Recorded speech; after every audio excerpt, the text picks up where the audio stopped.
Good morning, everyone, and welcome to the Sunrise Safari. My name is Jamie, and I have Jeandre on camera with me. And on Wendy, we have James and Andrew. And as you can see, on this misty morning, the hyena den is still active. So we didn't see much action here yesterday, but these guys are still in this den site. We did start to suspect that they had moved, but luckily they are still around. And it is a very misty morning, as some of you might have noticed from watching the Djuma Dam camera. It is about 13 degrees centigrade, which I think is 55 or so degrees Fahrenheit. So a bit of a chilly morning after yesterday's incredible heat wave. And we have Nikki and Lou in FC. So for those of you joining us for the first time, this is a live safari, so what you are watching now on your screen is happening on Djuma Game Reserve in the Sabi Sands. And if you have any comments or you have any questions that you would like answered, send them through to us on hashtag Safari Live on Twitter or to questions@wildearth.tv. And we do love hearing from you, especially from new viewers, and we are very keen to get your questions answered.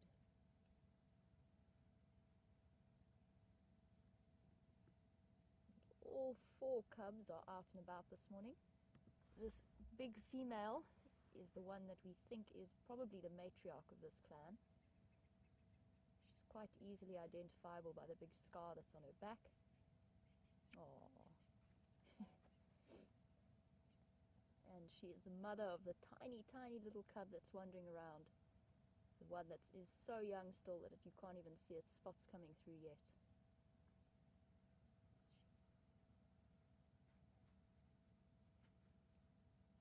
That is currently practicing digging.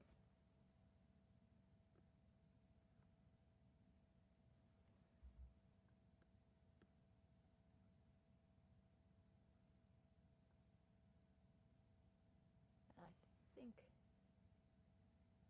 that judging by Mom's full belly this morning could explain where she was last night. She's definitely looks like she's had a meal.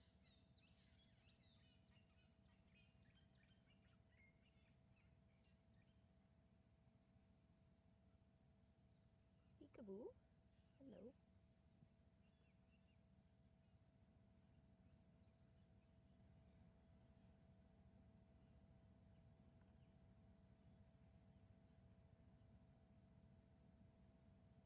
So we've got a nice action-filled morning this morning.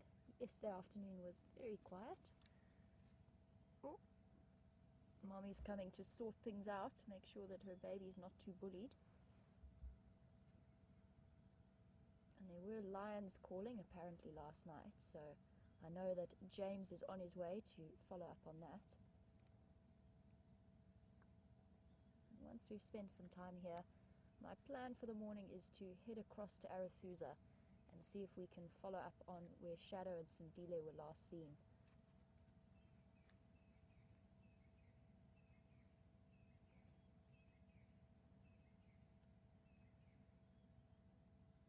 So we've got cubs of 3 different ages here. Obviously the very tiny new one who's only a couple of months old, still very young, or at least a couple of weeks old.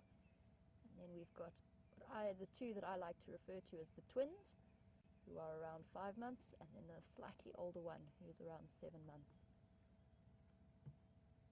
So 3 different sets of cubs wandering around.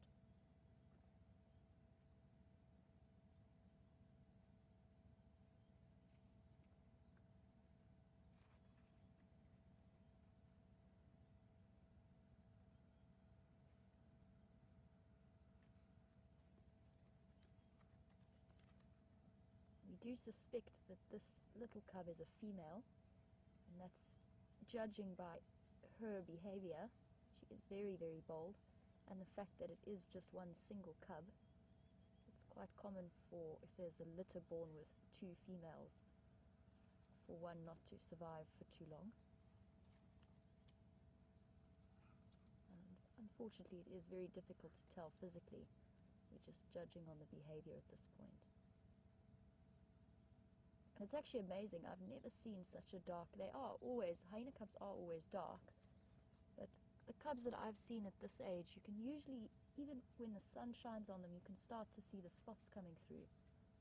And with this little one, I'm still not seeing them. So it is a very, very dark individual.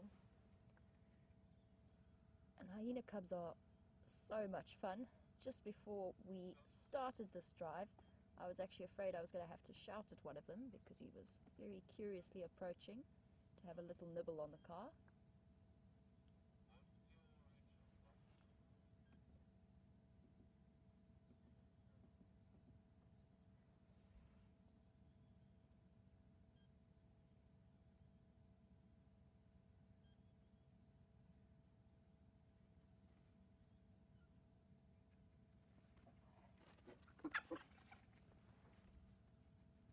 A little bit of discipline there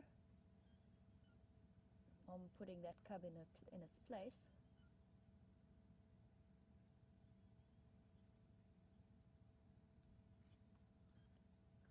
And for hyena cubs at this sort of age, they have to learn how the whole social hierarchy works.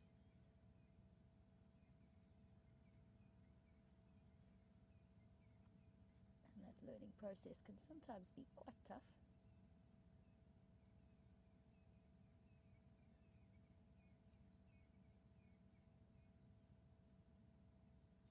What a great way to start a misty morning like this.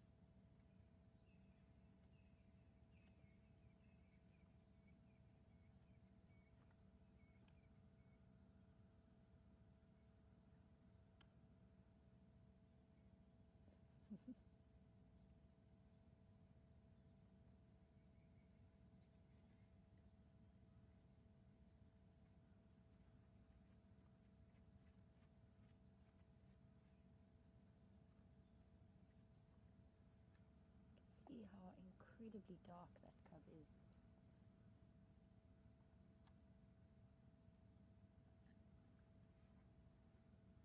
And at a very curious age, everything is explored with teeth. And around a hyena den, nothing goes unchewed at some point or another. You can see her fur's all matted from Mom playing with her.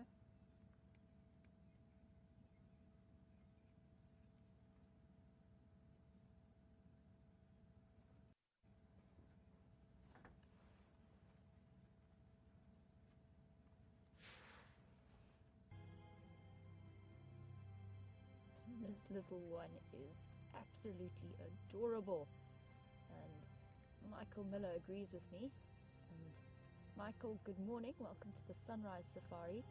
And spotted hyenas are actually my favorite animal. I know that they've had a very unjustly bad reputation, but they are terribly, terribly cute, and I love their facial expressions. They always look slightly guilty, like they are planning on doing something naughty.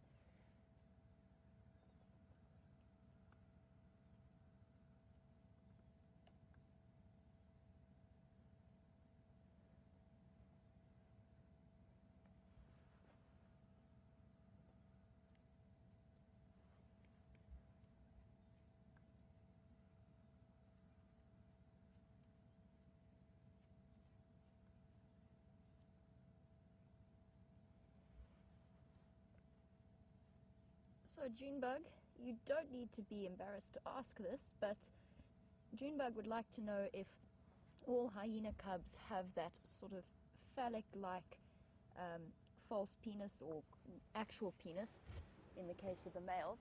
So with the cubs, they are born that way. And for those of you who might be joining us for the first time, spotted hyenas are really, really unusual in the mammal world. The females are bigger and stronger. It's one of the only true matriarchal systems out here. And they carry very, very high levels of testosterone. And that has actually led to the clitoris extending and making a pseudo-penis. So the urinary tract and the vagina are fused. They serve as one particular passage. And it does make it very, very difficult to tell the difference between males and females. especially for the young females who haven't yet given birth. Because usually with the older females, with the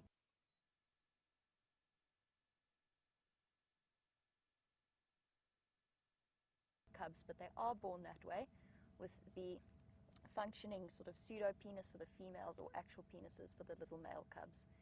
And just a small point, hyena cubs are cubs. They are not pups, and that is due to their evolutionary background. They are actually, if you go back far enough, more closely related to cats than they are to dogs, but either way they are a completely separate sort of family line of animals. Although they do look very dog-like, they are not in fact either dogs or cats. Really fascinating animals, and there's so many different theories about why the females have evolved to be so enormous and so much bigger than the males and to have that particular setup in terms of their hormonal concentrations. And one of the prevalent theories is hyenas have some of the richest milk available, and they need that the mothers need to be really nice and big and strong and dominant to get the best access to food, to actually be able to, just keeping an eye on what's going on here, they needed to be able to produce that milk, and also to stay in a competitive environment like this where they do compete so strongly with the lions in this area. So the matriarch has decided to move on a little bit. I'm not sure if she's going to go and explore or if she's just sniffing out what's happening around the den. So I'm going to try and reposition just so we can see. I'm not sure if there's another hyena coming in, but the older cubs are getting very, very brave and adventurous and disappearing off. And it's amazing to see how the behavior differs when the moms are around. The cubs are a lot more comfortable. Oh, hello, little one. It's okay. You can see already, sorry, just before I do reposition, you can see already that with the mom gone, this little cub is now a lot more nervous. So before, with mom around, it was quite happy to come out and explore very, very close to the car. But as soon as mom makes her way, oh, sweet.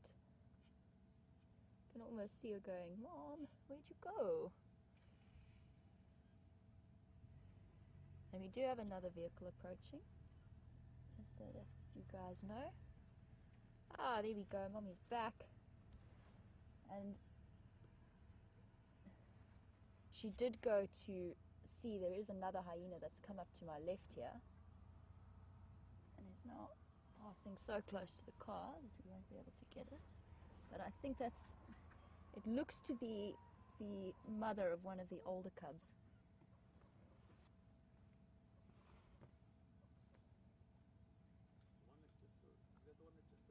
Yes.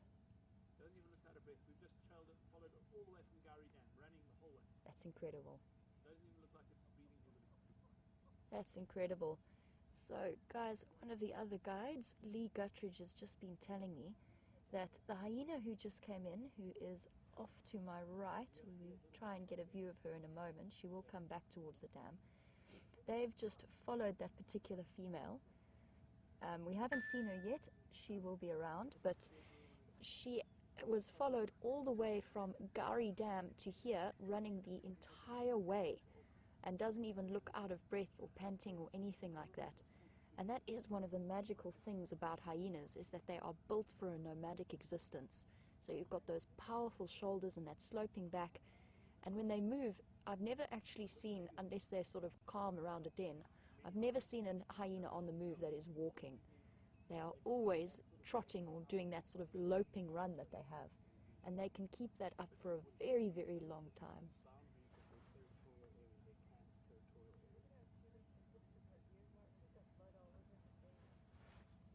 So they can travel enormous distances. And I'm just looking up close at the mother's face. She's got lots and lots of red around the nose. As I said before, I do think that she has recently fed and eaten. So it might be residue from whatever meal she was feeding on last night or yesterday afternoon.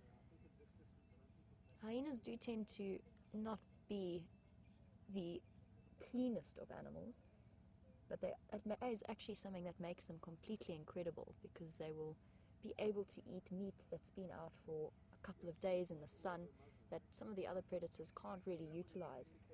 And their stomach acid is so incredibly powerful and so very distinct that they can digest bones properly, and it basically kills any kind of germs that are around. So Mom is going to go and get her little cub. I do think that she's going to come back around the side, so I don't want to reposition just yet. We will give it a moment just to see if she comes through.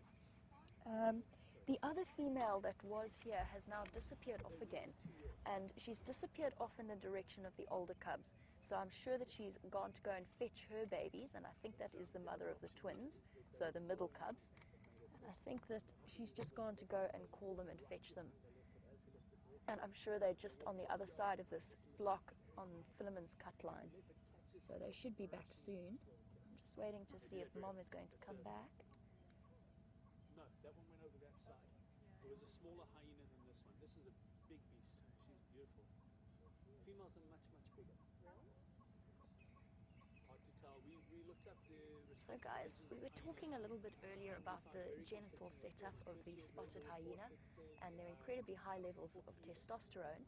And PK would like to know if that extends to the other species of hyenas. And to the best of my knowledge, that is a setup that is completely unique in spotted hyenas.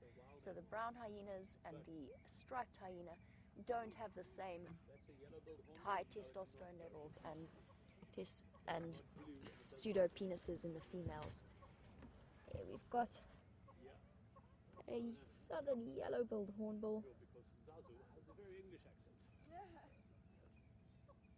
Just clucking away there. Behind us, look, pick a direction. A baby hyena, we've got a hornbill and we've got a sunrise. And of course me at the front. Starting out its morning, just And the little one is still there on the edge of the flying around. So guys, what I do want to do is just reposition. I'm actually quite keen to see what that other female is up to, because I'm sure she's gone to her cubs on the other side. But for now, I'm going to send you across to James, because I'm sure you're all curious, and we will be back with you in just a few moments.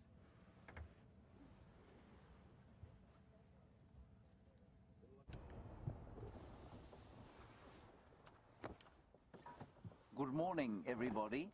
I hope this finds you very well on this misty and condensational morning. My eyebrows are full of condensation, and we can't see very far off the road. My name is James Hendry. On camera today we have Andrew, who is dressed in some camouflage outfit, a bandit's mask, a warm jacket. It's really quite an astonishing array of clothing, but he is on camera and we appreciate his efforts. You are most welcome. I believe you've been having a wonderful time at the Hyena Den with Jamie, and this morning is just so, mysteriously misty. It's a heavy fog, and we've been driving through it for the last half an hour or so, and you can't see very far off the road at all. No tracks, unfortunately. Our plan was to come from to the southern boundary and come up the eastern boundary, hoping that perhaps some lions had crossed onto Djuma, but so far they haven't. Djuma, as you may well know, is about 900 hectares, multiplied by 2.4, which should take us to roughly 2,200 acres of land. And we also traverse across to the west on a place called Arathusa, which is 500 hectares, which should be easier to multiply by 2.4, sitting at about 1,200 hectares. At least acres. So we're on the far eastern boundary of that traversing area, and we're looking for some lions. I heard some lions at about 11 o'clock last night calling far to the southeast, and that's why we've driven that boundary, hoping that there was going to be some tracks coming across. Nothing so far. The Birmingham boys, which are a coalition of 5 male lions, were found north of our boundary yesterday evening, not too far from the boundary, so perhaps they've crossed across this way. We've got Scott and Brent. Brent is back, everybody. He is helping Scott, and they are doing a little bit of tracking to see if they can find some lion tracks that side as well. So that's the general plan. If there are no lions on the reserve, I'm sure there'll be a lot of other nice things to see when eventually this mist does lift. I'm very excited to see what the sun is going to look like when it eventually does break through the mist. I look straight above us. The sky is pretty clear. I mean, well, it's not clear, but it's blue. So this is definitely not a cloud. It's a kind of mist that's come in from somewhere, possibly from Mozambique, but I don't know. It's eerie, but very pleasant. Not so, Andrew? Yes, very nice. Quite warm? Yes. Quite a pleasant temperature. Right, so that's the plan. Remember, we do love to hear from you. Questions at WildEarth TV if you're on the let me say that again. Questions at wildearth.tv if you happen to be on the email, or on Twitter, #SafariLive. Your comments, your questions, anything you'd like to say to us, well, within reason, of course, don't insult us too much. We'd love to hear from you. Okay, here we go.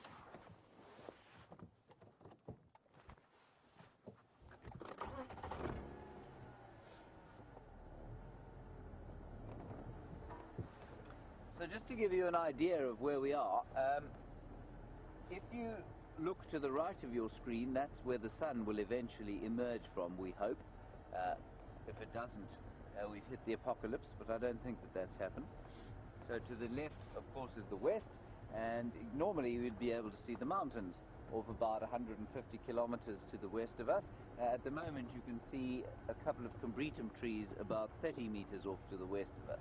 So that's all we can see at the moment, but we can still see the road, so any tracks that may or may not come onto the reserve, we will be able to see, if my eyes are open.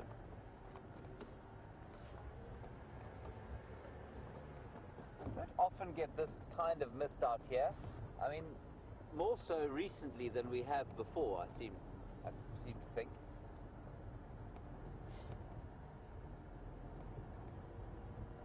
The most beautiful thing about a day like this, Andrew, I don't know if you can maybe just slowly pan over this area. I don't know if you're going to be able to see it on your screens, but there's a whole lot of, all the sort of the grass, the condensation is forming in the grass seeds, and you can see the spider webs there.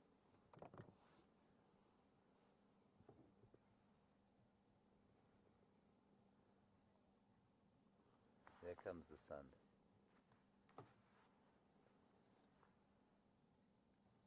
So, very nice question from Jamie, and Andrew and I were just having this discussion exactly as we were driving up here. Andrew said to me, do I think that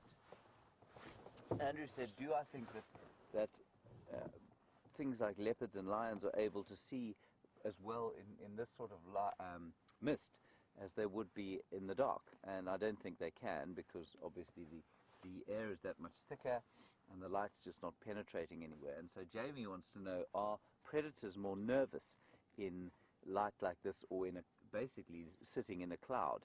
And absolutely, I would think they would be, because they can't see. They'll be able to hear pretty well. I think the olfactory senses will probably also be dulled by the mist, so they won't be able to smell quite as they might in clear air. So definitely there'll be an element of nervousness. What have we seen? We've seen 2 impala so far, Andrew. Yeah, that's it. And they were. We may have driven past a huge pride of lions, but you can't see off the road, so I don't think so, though. And those impala are. I mean, they look pretty nervous. The animals will definitely be a little bit more worried. Anyway, the sun, as you can see there,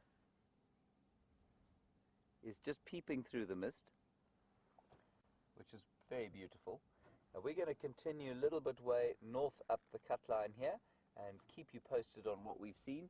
But while we're doing that, and while this gorgeous African sun is starting to peep through the mist in a very pale gold ball, it really is quite stunning. We're going to go back to the hyena den with Jamie, and I will see you a little bit later.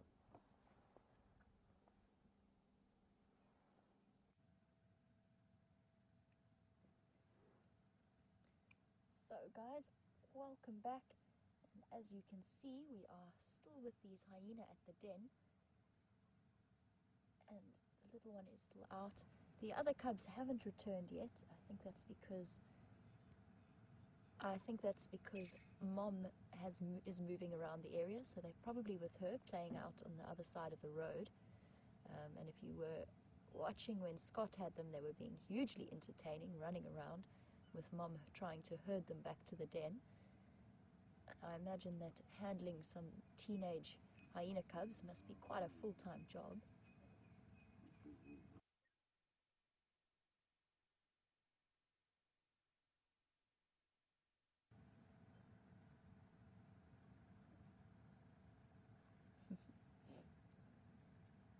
And Mom has been quite vocal this morning. I just wanted to see if she would carry on making those sort of low groaning noises that she was making. And it's just contact calls with her baby.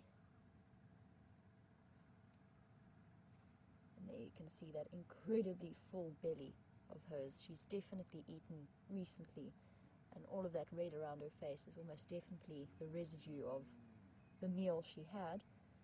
And back in an area that I used to work in before this, whenever we recorded the various predators, we always used to record their stomach content index.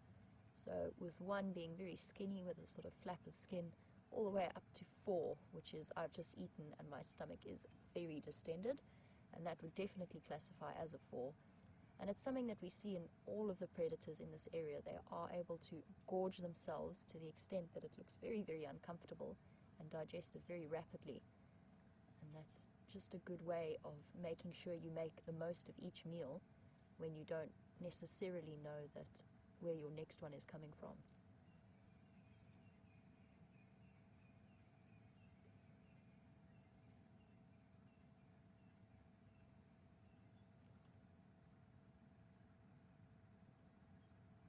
And this den is starting to become fairly pungent. They have been here for a good couple of weeks, and the smell is starting to gather.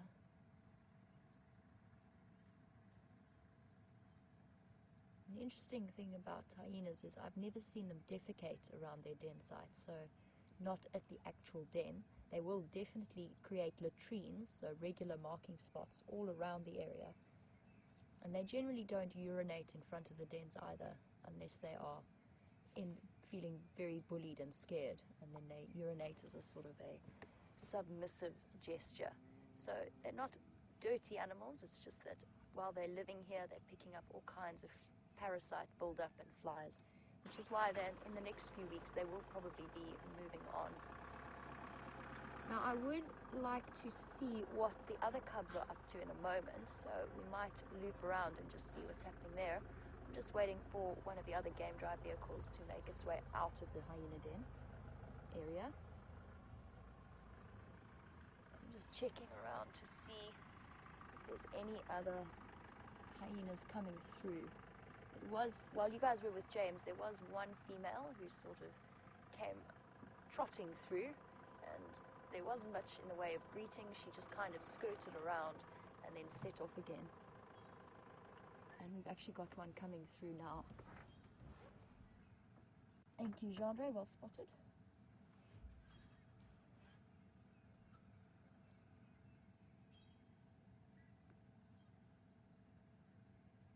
And there we go, the little cubs are making, or the older cubs are making their way back now as well. You can see them moving off in the distance there. So Mom did go to fetch them. Run, run, run, little one. Back to safety.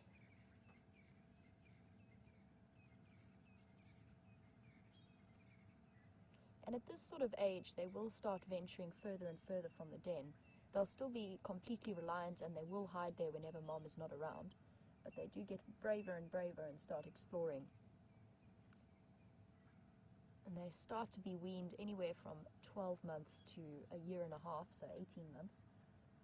So these guys have still got a long way to go before they are independent of Mom. And it's interesting that the matriarch, or the higher ranking females, their cubs tend to be weaned far sooner than those of the lower ranking females.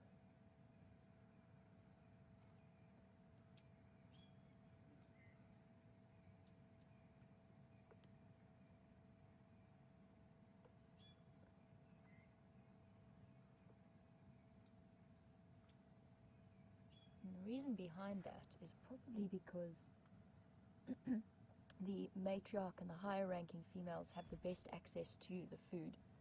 that they get. So any meal they will get to have first. We've just got a Franklin announcing its presence in the morning, letting everybody know where it is. And there's another one calling in response off in the distance.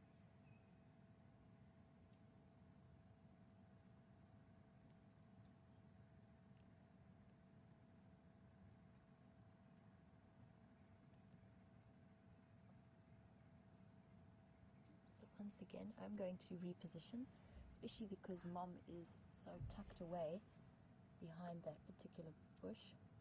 So we're going to just loop around to the other side where the older cubs are playing and just see what's happening on that side. So bear with me a moment, we're just going to loop around and see if we can get a better view of all of them.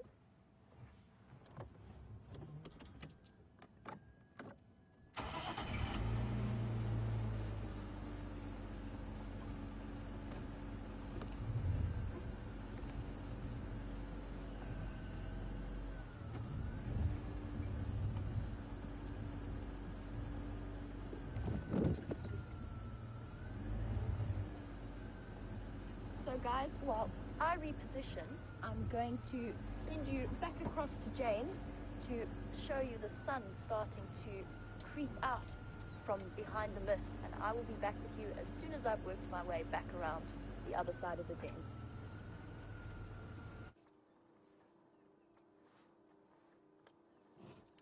Hello everybody, and welcome back to the marvelous Wendy, where she has found us a spectacular view of the sun coming up through the mist. I have been taking photographs with my rather, well, I think it's a quite nice little camera. Then I did come across Brent and Scott, of course, and their massive cannons, and they too were taking photographs of the sun. There are no lion tracks, unfortunately. Nothing coming onto the reserve at the moment. So we're going to head down towards what's called Mamba Road. I'm not going to be trying to track any mambas because I just don't like tracking mambas really, and we're going to hopefully find some leopard tracks. So that's the plan. We're going to go back to Jamie and the hyenas, and I'll see you just a little bit later.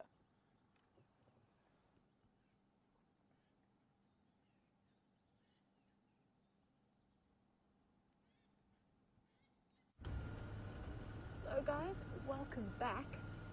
Sorry, we've just been getting into position, and we do still have the mother. It looks as though the cub is actually suckling, so when I have a chance I'll try and reposition to show you that. The other three older cubs have actually run off into the distance. There you can see the matriarch is still here, suckling her little one.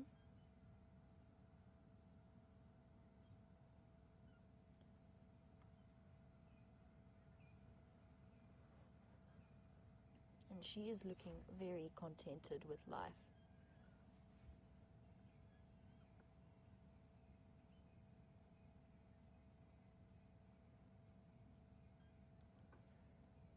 Oh, a little bit of love and affection for Mom.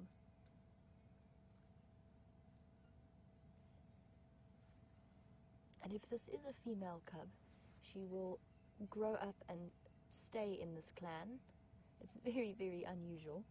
So this bond between mother and daughter that we can see so nicely here will be one that will last for the rest of Mom's life and the rest of the cub's life.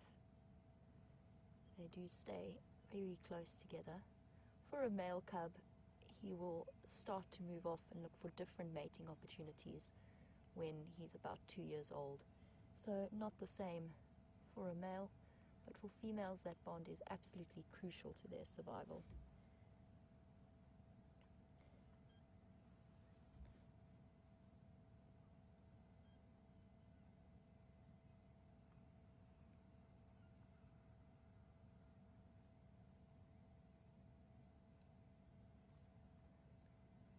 You can see how full and happy that little cub looks. So Mom is doing a great job of looking after her.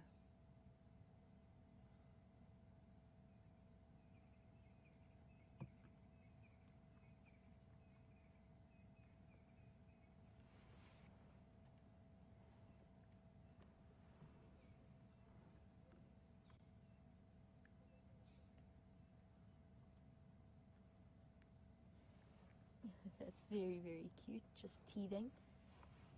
And I was talking about this bond between mother and daughter, and the bond between the other clan members is also very, very important in terms of protecting the territory of the clan and using strength of numbers against their main threat, which is the lions that move through the area. And Vanessa would like to know what would happen if lions came through now. Would the female call for help? What would be the resulting scenario? And my guess would be the little cub would disappear down into the den where it would be completely safe, because some of those tunnels are very, very small. So if mom was alert to that threat, and then she would probably run off a little way out of their reach, and yes, I think she would start to call, and her snarls and sort of growling sounds would alert the rest of the clan members to the potential threat. The biggest danger would actually be to the other cubs that are a bit further away from the den. We've got a female just coming in now, so we might get some very interesting social greetings. Oh,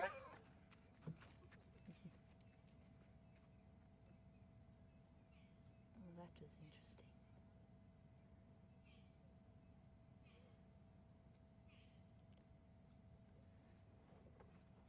You can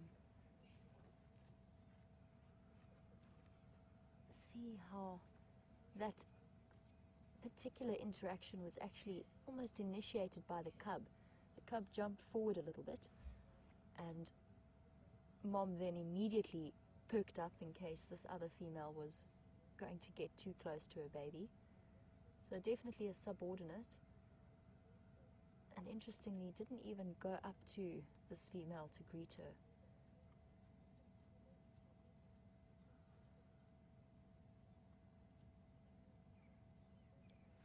And all is calm again.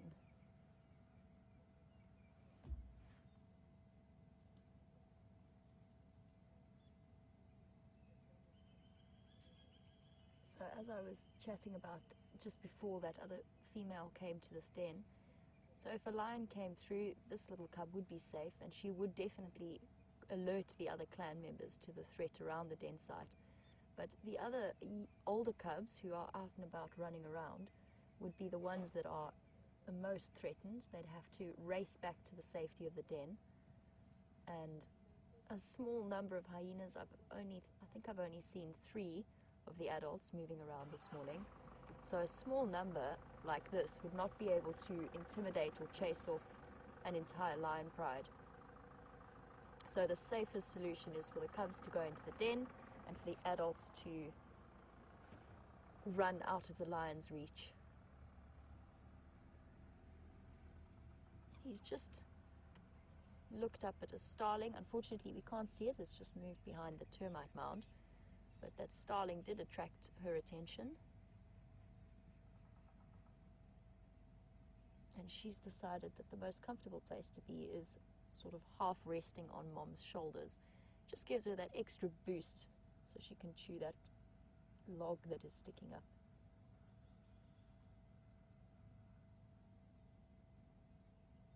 You can see all around the rims of the ears of this particular female, it's looking very moth-eaten and chewed, and I'm not sure if that's from parasite activity and flies. Possibly the baby isn't helping matters either, because I have seen it chew on her ears fairly regularly, and they do have very, very sharp little milk teeth.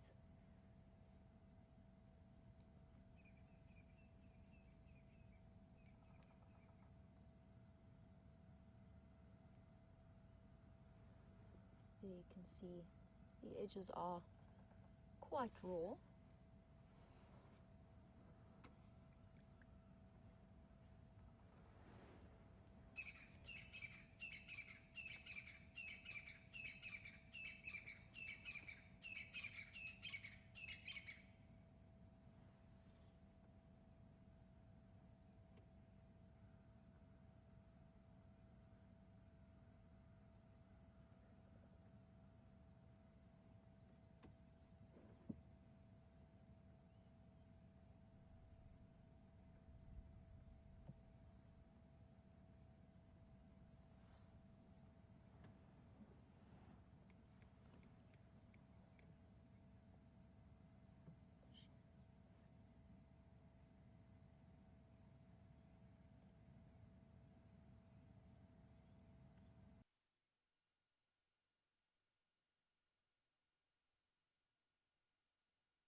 So we were talking a little bit earlier about hyenas and their evolutionary background, and Linda says that it's fascinating that they're more closely related to cats than dogs, and Lev would actually like to know what feline characteristics they have. And that relationship with cats is very, very distant, so it goes very far back, and in fact probably at the moment with their anal gland setup they're more closely related to things like mongooses and the other animals that have the anal gland pasting. But they are more closely related back in the chain to cats. But as far as I know, there's not much that they share in common with in terms of feline characteristics. So they are interesting, and if you go far enough back, they are related very, very distantly. But they don't carry much of the characteristics just because that is so far back in terms of the evolutionary line and the branches of the various evolutionary families. So they are very interesting, but it is a very distant relationship. Their teeth structure is different, their foot structure is different. They don't have any capacity for roaring in the same way that some of the big cats do, the leopards and the lions. So it is a completely different family of animals, and one that I personally find unbelievably fascinating.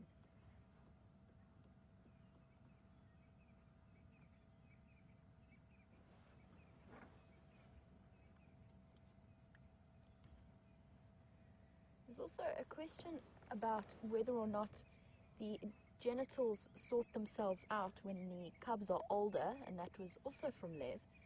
And the answer to that is no, they keep that genital structure throughout their lives. So the female will always have a sort of pseudo-phallic extension. And it's amazing to think that she is able to mate and give birth through that. And it actually, for first-time mothers, very often their first cub, or their first litter of cubs, one of them will die, just because that passage is so strangely structured in terms of being able to give birth. And often the cubs will get stuck. It is far more common for the first-time mothers than it is for older females who've produced several litters of cubs.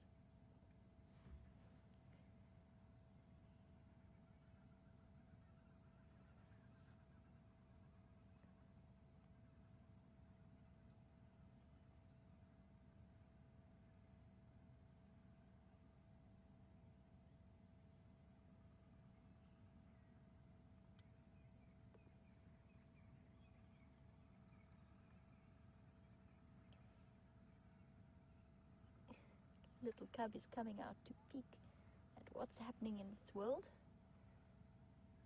And we've been talking about the comparisons between hyenas and the cats and the dogs family. And Genevieve from New York, welcome to the Sunrise Safari. And Genevieve would like to know, or would like to discuss a little bit about the similarities and differences between hyenas and wild dogs. And for those of you who might be joining us for the first time and not too familiar with the safari setup and the animals that we find out here, wild dogs are true canines, and they operate in a system that is actually amazingly similar to the way that wolf packs operate in other parts of the world. So they have an alpha breeding pair and occasionally a beta female that will breed at the same time, but generally the rest of the pack is just there to help look after the cubs that the alpha pair gives birth to. So a slightly different social structure in that sense, because hyenas, for any of the hyenas, they will actually be able to give birth, and the whole clan cooperates for looking after all of the cubs. And there's that starling that I was telling you about that attracted the attention of that particular cub. But one very close similarities between the hunting methods of the wild dogs and the hyenas is that they both have incredible stamina. So the lion or the leopard, they actually rely on stealth and creeping up and speed at very, very short bursts over quite short distances. And that is because they are so large and they start to overheat and they use a lot of energy during that chase time. Whereas hyenas and wild dogs are actually built for stamina and quite a nomadic existence. And that probably came into being as a solution to being in competition with something like a lion. So they can actually, in both cases with the spotted hyena and the wild dogs, they will actually chase down their prey until the prey becomes fairly exhausted. And wild dogs are probably the most efficient large predator that we have out here. They have a very, very high success rate of kills, and very often when they are chasing something like an impala herd, oh, I've got a stick, and now it's stuck on my back. I love watching this little cub. She's so entertaining. But yes, they will both chase down their prey. Wild dog will take down more than one impala at a time, possibly, or whatever else they happen to be chasing. And hyena are also hugely, hugely successful hunters. And they've got this reputation that they are just lazy scavengers who go around the scraps of kills and steal things from the true hunters. But in fact, they have a very high success rate, and they are very capable of chasing down and hunting their own prey. And that very much depends on the lion numbers in the area.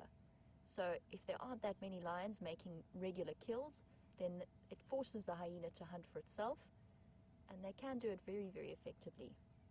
So those are just some of the similarities and differences between hyenas. Wild dogs will also use den sites, but typically you won't have, it's unusual to have more than one litter of pups at a wild dog den site from two different mothers. In spotted hyenas, it's very, very common for them to actually breed and produce cubs at a similar time.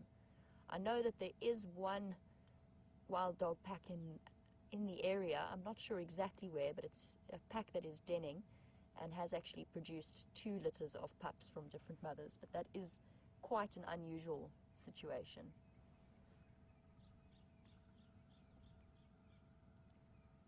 And just staying on the subject while I'm thinking about it, the other difference is that wild dogs, in a similar way to your domestic dogs, that if you have any pet dogs, they can have quite large litters of pups.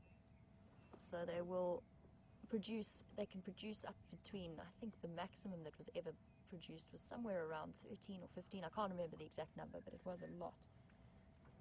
Oh, and we've got another female coming in. Actually, I think it's the same one that was here earlier. And definitely not too keen to get too close to that cub and that female. No problem coming close to us though. And it's great to see that we can actually sit here and observe this behavior at the den site without in any way affecting their natural behavior. And this one definitely doesn't look as well fed as the matriarch, and has been wandering around exploring quite a bit.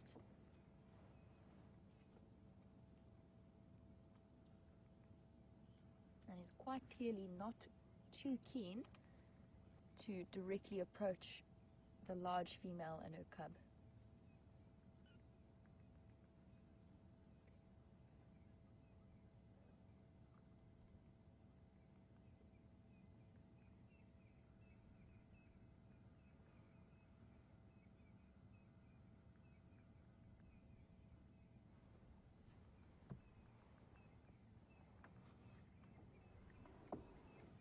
And there he goes, disappearing off into the distance.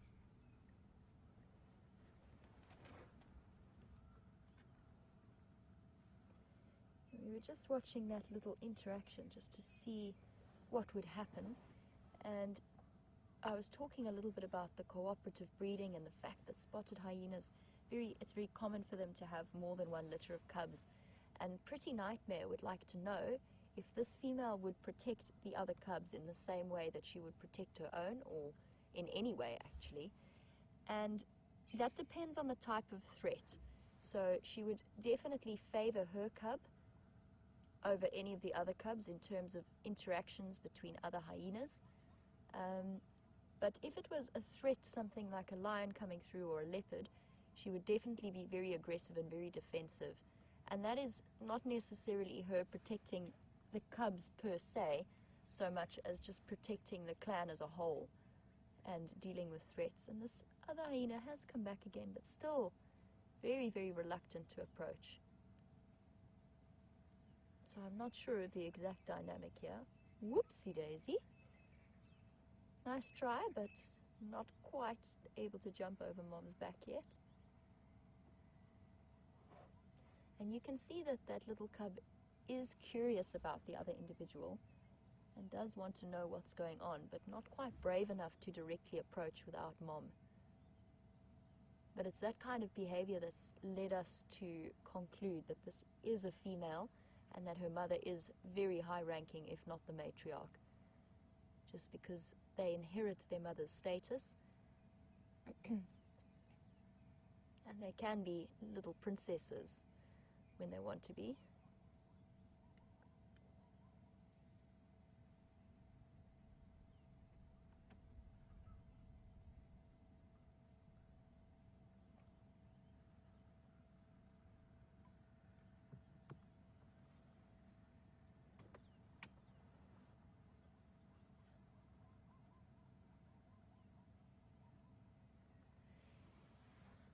So guys,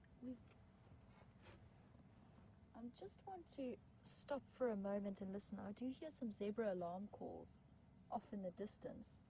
So I just want to try and work out where they were coming from. I would not be surprised if it was in response to these hyenas, but I am going to go there just because they do sound very upset. So let's try and see what they're up to.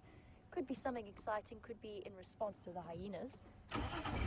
But I do want to just have a look and see what they're shouting at. Goodbye, Mommy. We will see you soon.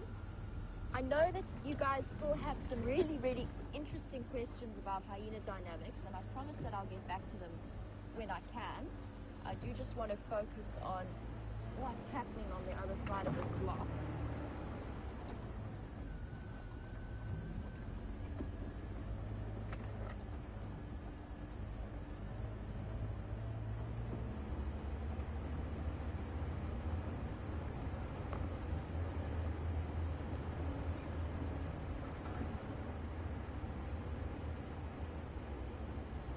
Now it becomes a question of exactly where did that sound come from and how far away was it?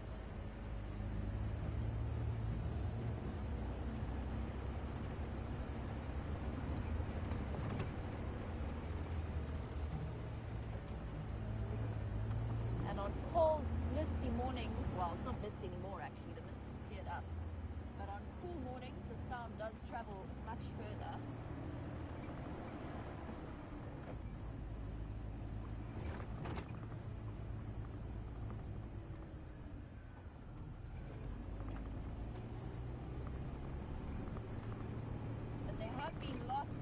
Herds moving in this area. I saw a whole load of different herds yesterday afternoon, so there's quite a few around.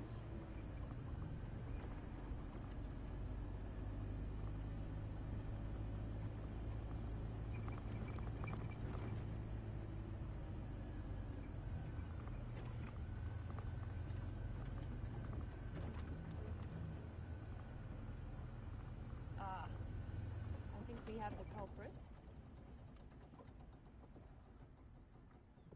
for those alarm calls. Hello, where did you come from? Oh no, the alarm calls are still much further out.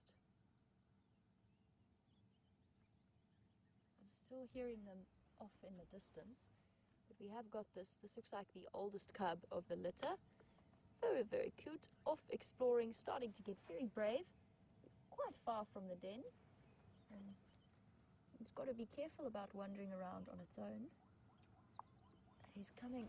I can still hear the zebra calling off in that direction, but I don't want to start the car with this little one on his own and so close to us at the moment. I don't want to give him too much of a fright. Now, I do wonder if that's not the older hyenas, the mother and maybe another one of the individuals hunting on that side. So I do want to, now that he's gone, dashing off into this block, I'm going to try and follow up and see what's happening with those zebras, because they do sound very, very upset.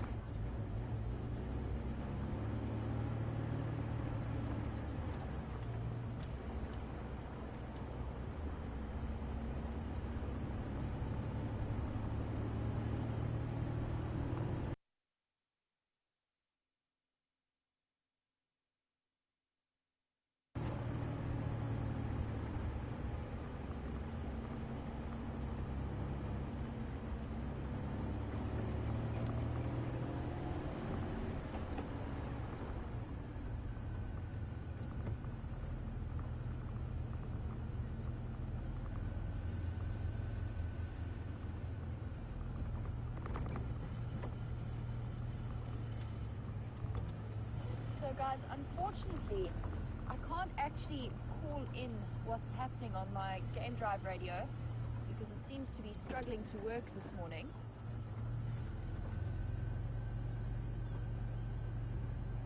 So we won't be able to call for help on this side.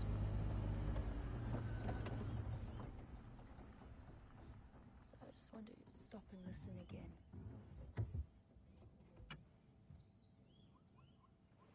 Still further. Okay, let's hit the road.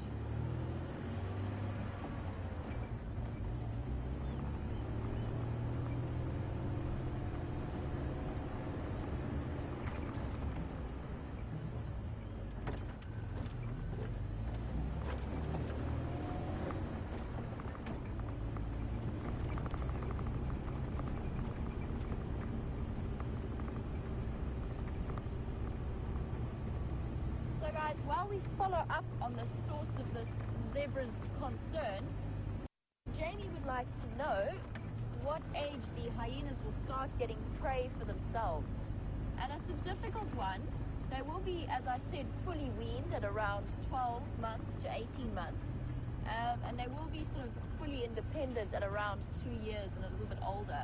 And they'll probably start to participate in hunts at that point.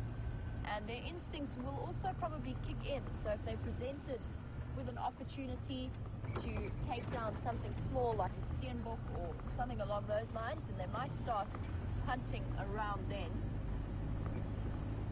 But interesting, I've never actually seen, like with that starling that we saw a little bit earlier at the den, the little cub watched it, was very curious, but I've never seen them stalk and try and catch little animals that arrive around the den. In the same way that leopard cubs do and lion cubs do, they often play hunt and try and catch things. And we've seen it very recently with Sindile and his dwarf mongoose kill. And he wasn't really killing to eat, he was practicing in honing his hunting skills. And it's something that I've never seen hyena cubs do. So I'm not too sure exactly when they start to develop those skills.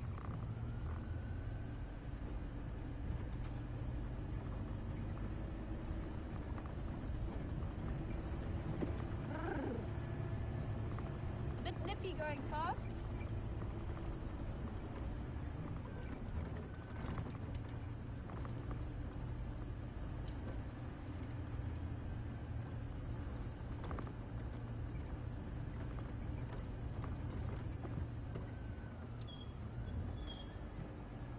So looking at how very, very cute those hyena are, Jeffrey was wondering if anybody in Africa keeps hyenas as pets, and it's generally not something that we see in South Africa, but there are countries, especially in Nigeria, where it is considered quite a status symbol to have a pet hyena.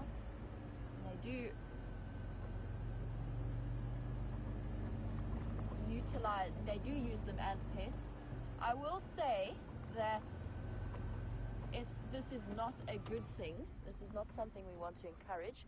They are wild animals. They're meant to be wild animals.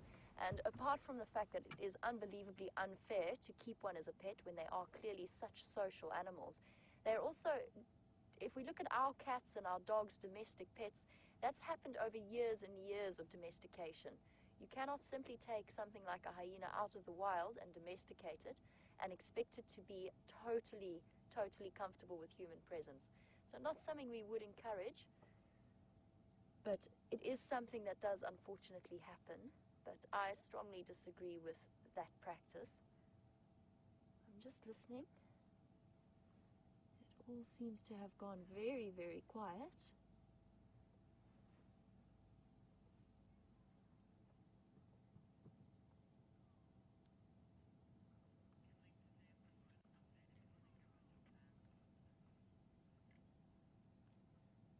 So guys, I do want to just sit and listen for a moment and figure out what was upsetting those zebra, because they were very, very upset. It did sound quite serious. So while I do that and we just check out what's happening here, I'm going to send you across to James, and I will try and follow up on this side, and I'll be back with you in just a few minutes.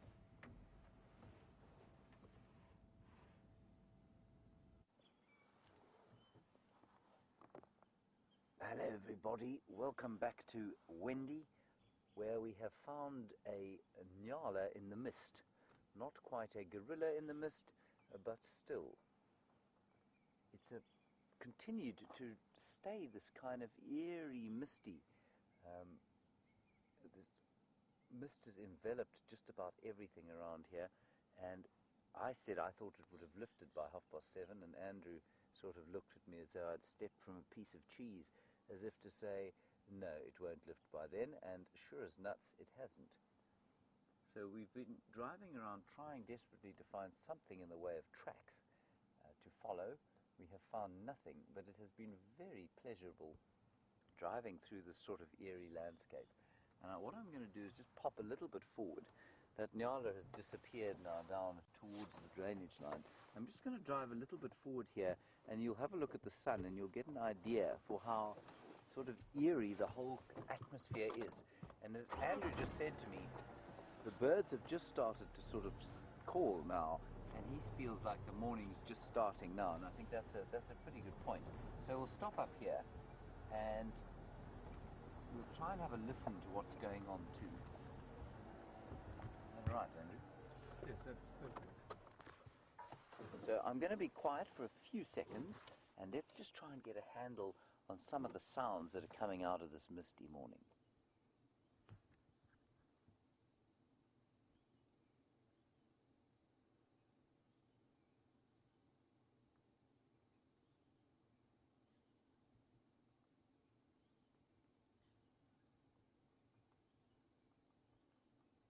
So a couple of woodpeckers. There's a white-browed scrub robin, which is not easy to say in the mist and cold. A white-browed scrub robin.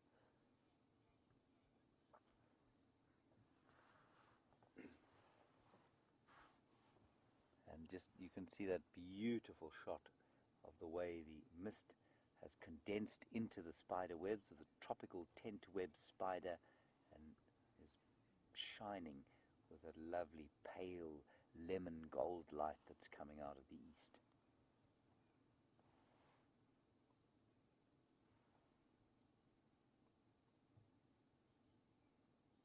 I can just feel a bit of touch of warmth of the sun on my face now.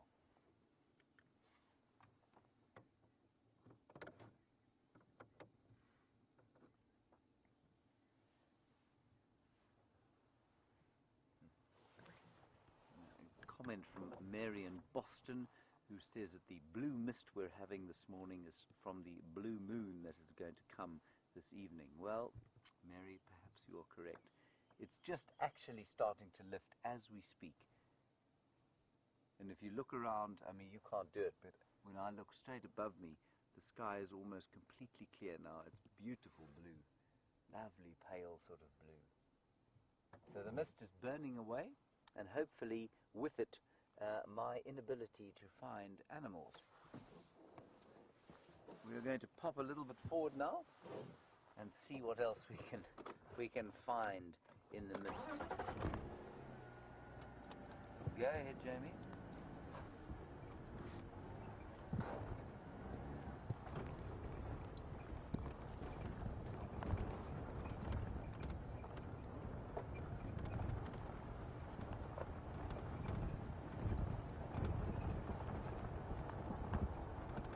Thank you. Excuse me 1 second.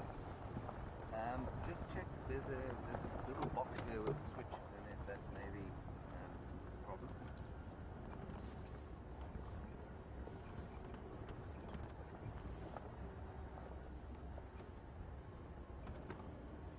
Righty. So I'm just having a conversation with Jamie about what her plans are, and what my plans are.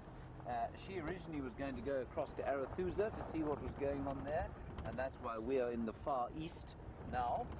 We probably will make our way across there if nothing else happens, because over here Brent and Scott and a friend of ours are tracking. They haven't found any tracks either though, so that's probably going to be our plan, to head further to the west. You can just see immediately now, as the sun's reached a certain point, this mist is starting to burn away, and suddenly we can see basically what's going on finally. I feel almost sad that it's gone away, or going away. It's just so very, very special to drive out into it this morning. I believe you had a magnificent hyena sighting.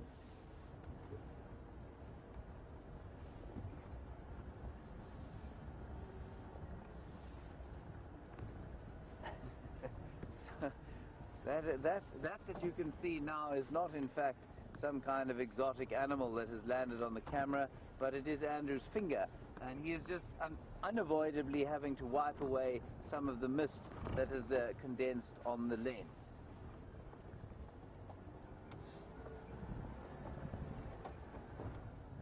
Well done, Andrew. Thank you. Stout fellow.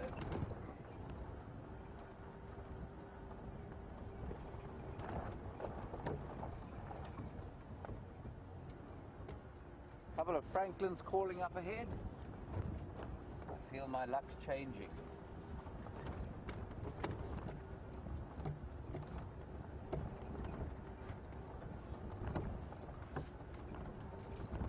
Yesterday was, of course, the hottest day that we've had in all of winter. And I mean, I think it hit 33 degrees at one stage, which is very hot. And I'm sure that that weather pattern has had something to do with what we're experiencing now.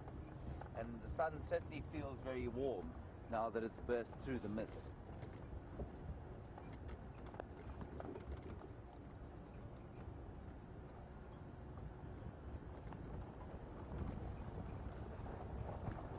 Gosh, that really is just very spectacular.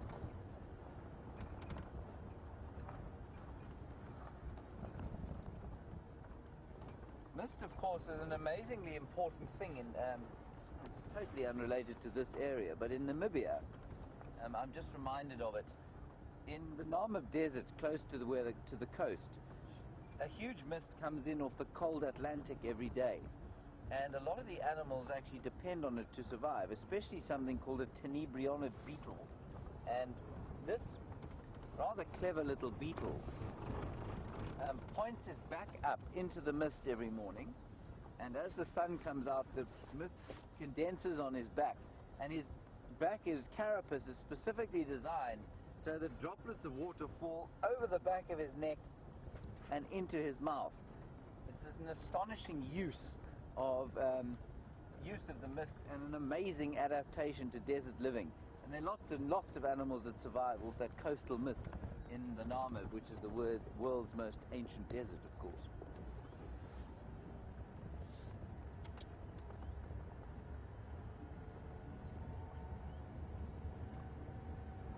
They're not quite so water-starved in this area.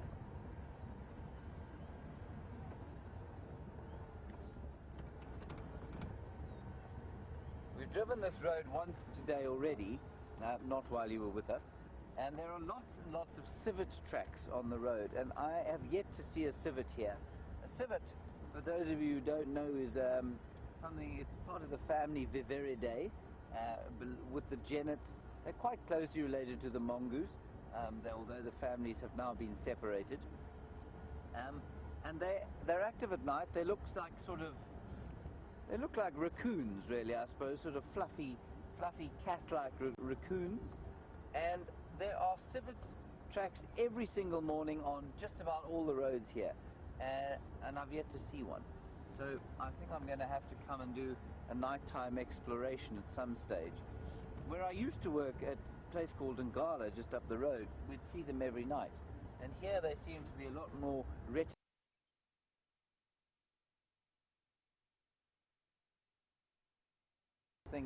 they've got a very strong anal gland or musk gland, and it's used as a perfume fixative.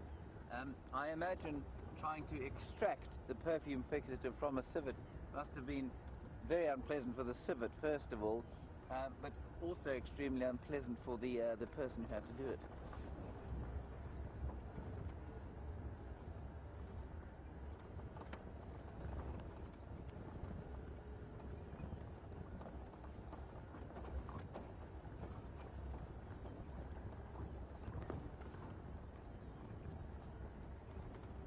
find a good example of that track, I will show you.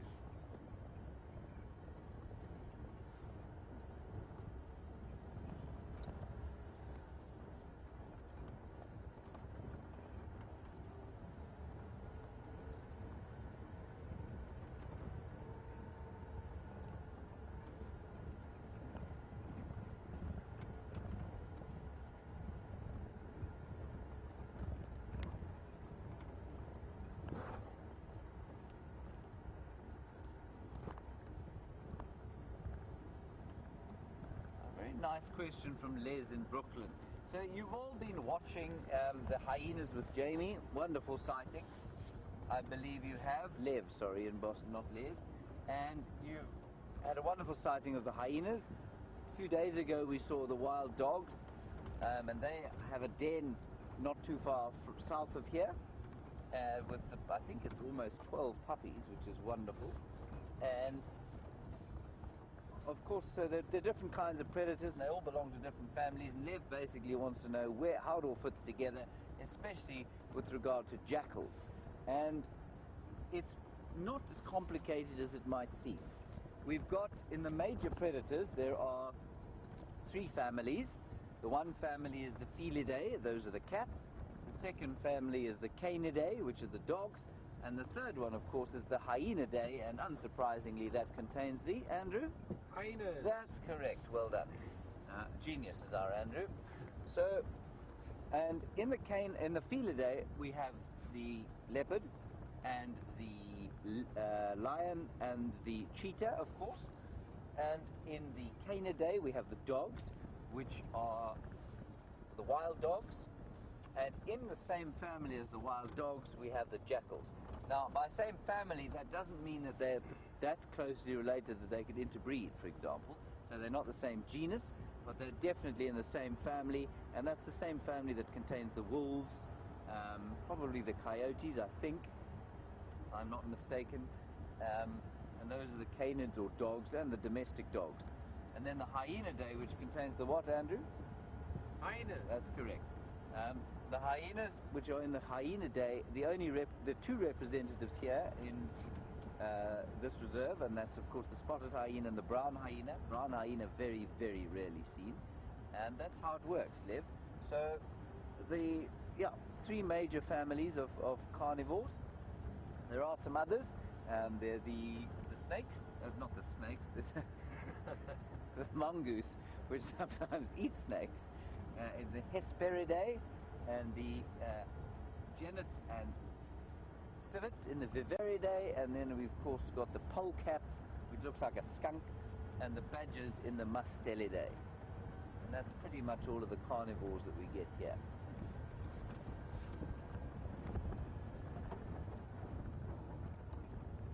So Lev, I hope that clears that up for you.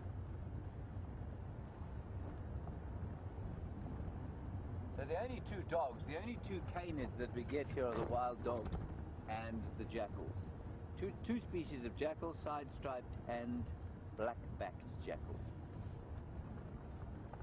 Not leaving out any dogs, am I, Andrew?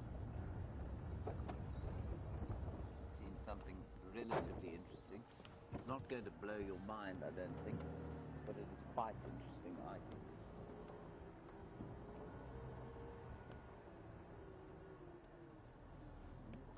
Your camera onto this stump, if you wouldn't mind, Andrew.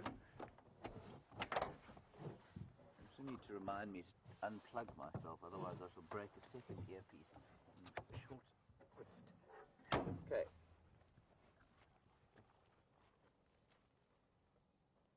So this tree is the round-leafed teak, and I shall bring you a leaf now. And normally it only grows these sort of stumpy things here, or not stumpy, sort of twigs, and that's because of the elephants. Now, you can see that this tree, I'm going to walk around it now.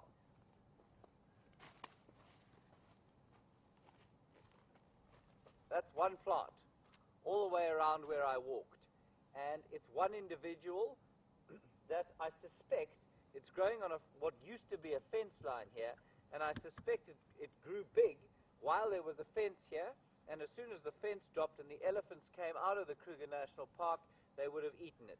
These trees you can make furniture from everywhere where elephants don't exist. Where the elephants are, they reduce them to these kind of stubby little twiggy things, and they maintain great fields of roundleaf teak at this sort of length because it's perfect food for them, especially in the winter. They'll come and they pick it, they grab it with their trunks like that, and then they kick it off with their feet. My feet aren't quite as powerful as theirs, almost, but not quite. And then they eat off the bark and discard the twig. And they no way do they get as big as this in the reserve where there are elephants. It's quite astonishing. And you can see this, I mean, this plant is probably hundreds of years old. It's still growing, it's not dead at all, but its glory days are long over.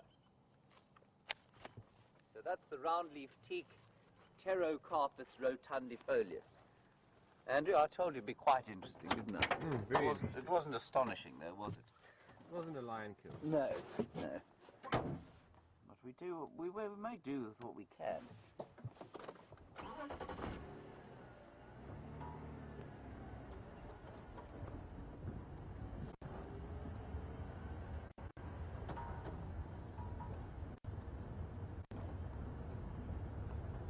I think we've had a comment from Remay who says that Andrew gets 5 stars.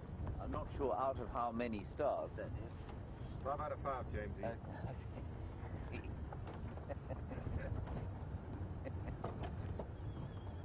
There's a rather spectacular bird. He's found something to eat or he's stuck. You've seen that?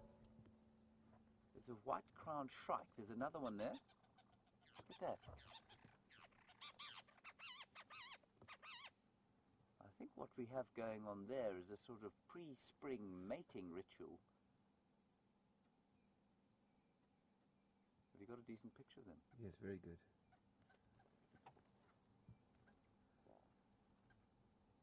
So one of many shrike species that we get in the area, and that's the white-crowned shrike.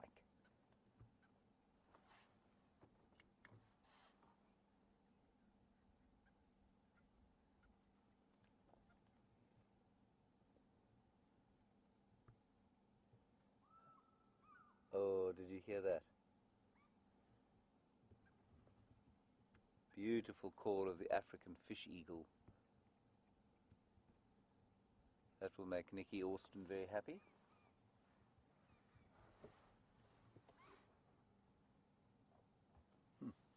Beautiful, white-crowned shrike. If you happen to be watching us in Europe or Britain, you have a shrike there called the shrike. And then when it comes out here, it's known as the red-backed shrike. It's one of the shrikes that we get out here, and it's one of the birds that it's such fun. When I used to be a guide, when we got people from Europe, we don't get many migrants from the Americas. In fact, we don't get any. But when they'd come here and they'd see birds that they see at home, and it was always such a remarkable thing that people living so far away could see the same birds, in fact sometimes the same individuals out here that they see back home in Europe. The red-backed shrike is one of those, and of course the most common is the herald of the summer, and that's the barn swallow. I'm always extremely excited when I see the first barn swallow arrive.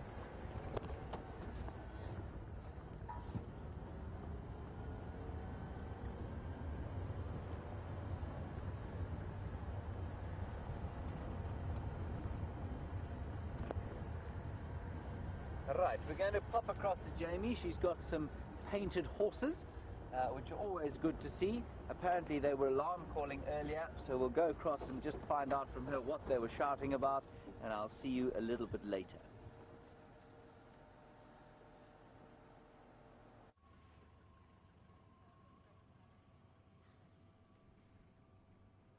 So guys, welcome back, and as you can see, we did locate these painted horses, as James calls them, and they were alarm calling quite frantically for quite a long time. Now, I'm not entirely sure what's been going on. When we first found them, it was just one of the young foals who'd clearly been separated from the rest of the herd, and he was, or she was frantically sort of calling for mom. and then the rest of the herd came at high speed from this side where I am, running back to the foal, and then the one called and they all moved off. So they have been very unsettled. They seem to have relaxed now. So what I have been doing is just looping along the road just to see if I can pick up any tracks. And so far I haven't actually found that many tracks to see. The only thing I'm seeing is hyena tracks. So it could be that those females that were wandering around the den came and disturbed and maybe started chasing them and just they split off in a slightly unsuccessful hunt. If the hunt had been successful, we definitely would have heard about it, especially if it's hyenas. So we would have heard the noise of them feeding and calling to each other in excitement. But we do have another guide who's also followed the alarm calls of the zebra. He heard it from really, really far away and came up the side to check out what was going on. So the two of us together are just looping the area just to see what's happening. And the zebras have moved off now, so I'll try and stay with them a bit and just check the road for tracks. It was quite an interesting moment, and something definitely disturbed them. It's just a question as to whether it was internal dynamics or if it was to do with a predator.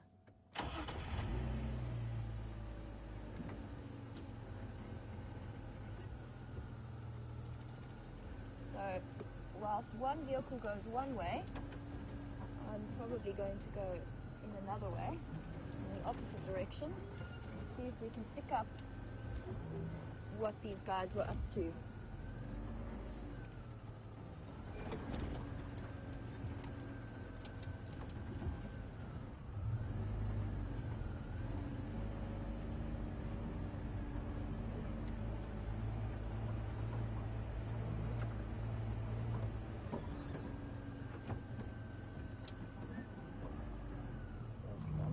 Here, there is an answer to this mysterious behavior, but at the moment I'm not too sure what that answer is.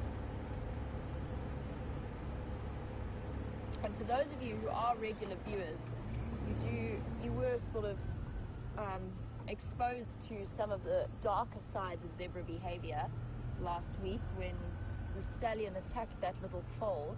So I am wondering if it might not be some friction, not necessarily directed at the foal, but maybe the stallion has acquired a new mare and they're a little bit upset and unsettled.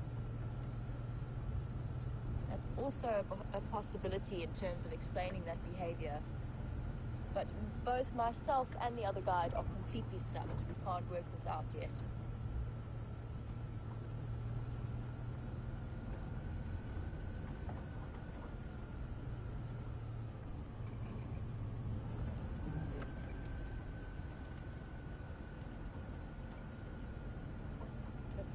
Zebra definitely very deliberately moved away from the area that they were in at quite a rapid pace. They weren't running, but they were trotting away.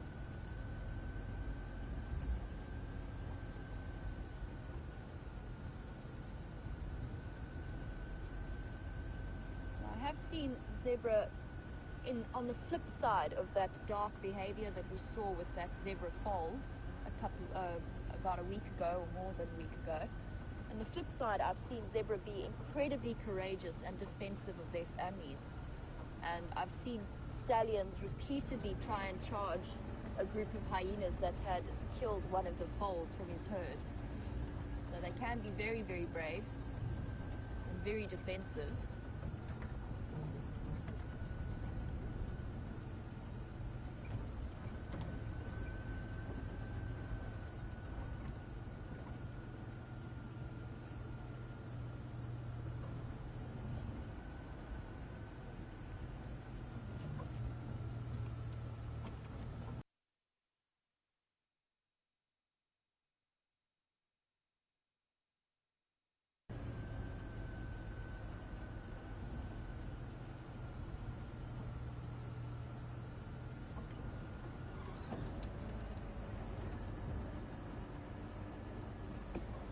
Sorry guys, just bear with me for 1 second. I just want to listen to the Game Drive channel.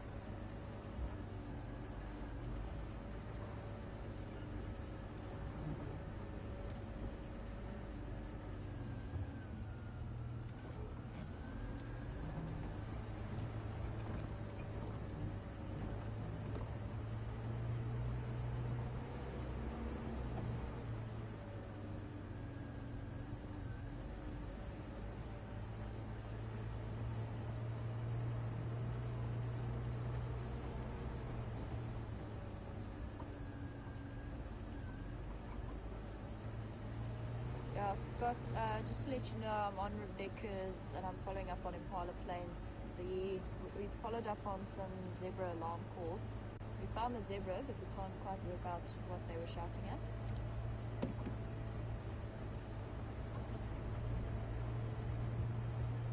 Okay, sorry guys. So we've been talking a little bit about stallions and foals and mares with the zebra. And Maggie, welcome to the Sunrise Safari. Maggie would like to know why, when we talk about the smaller species of antelope, we call the babies lambs and not calves. Now, I'm not sure of the entire history of the naming and the division that happens, but I will tell you that that particular division happens at the Nyala. So in terms of the antelope species that we get, Nyala have the most incredible sexual dimorphism, a huge difference between the male and female, and the most pronounced in the animal kingdom, or at least in the antelope family.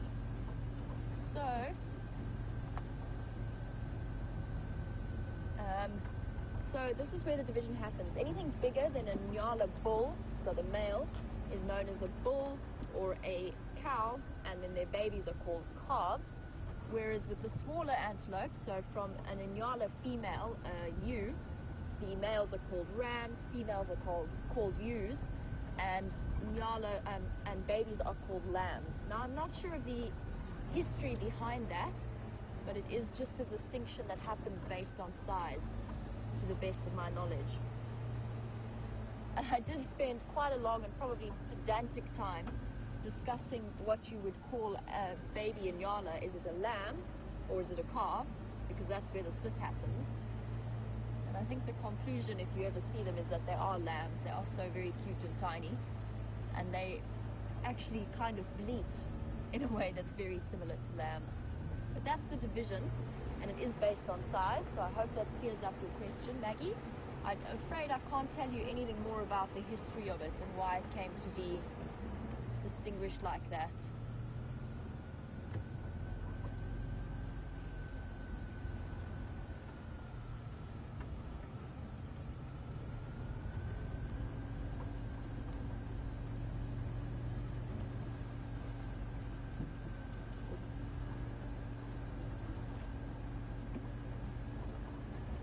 James, sorry, I just redirected my route to move past Lee.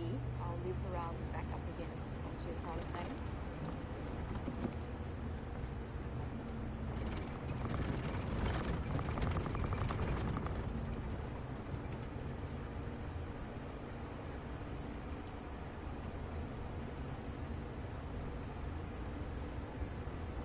So still looking for what caused that behavior in those zebra. I still haven't seen anything apart from hyena tracks, and I'm starting to suspect that the hyenas surprised the zebra, maybe even just gave them a bit of a fright, and the herd split and were just contact calling and alarm calling to each other. So I think that might be an explanation behind that.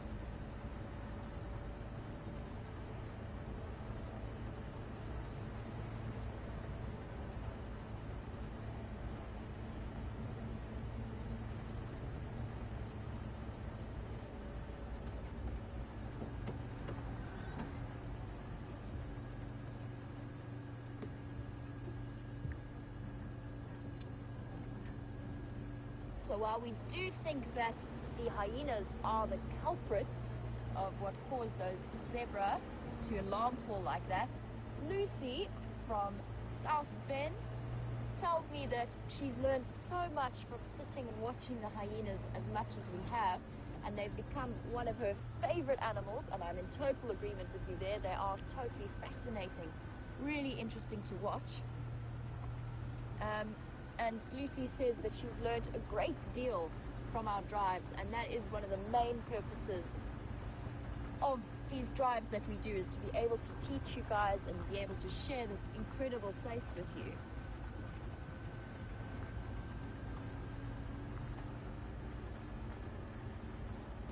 So right now I'm just checking the boundary on between Djuma and Arathusa. I know that James is heading across to Arathusa, so I'm going to leave that side of things to him.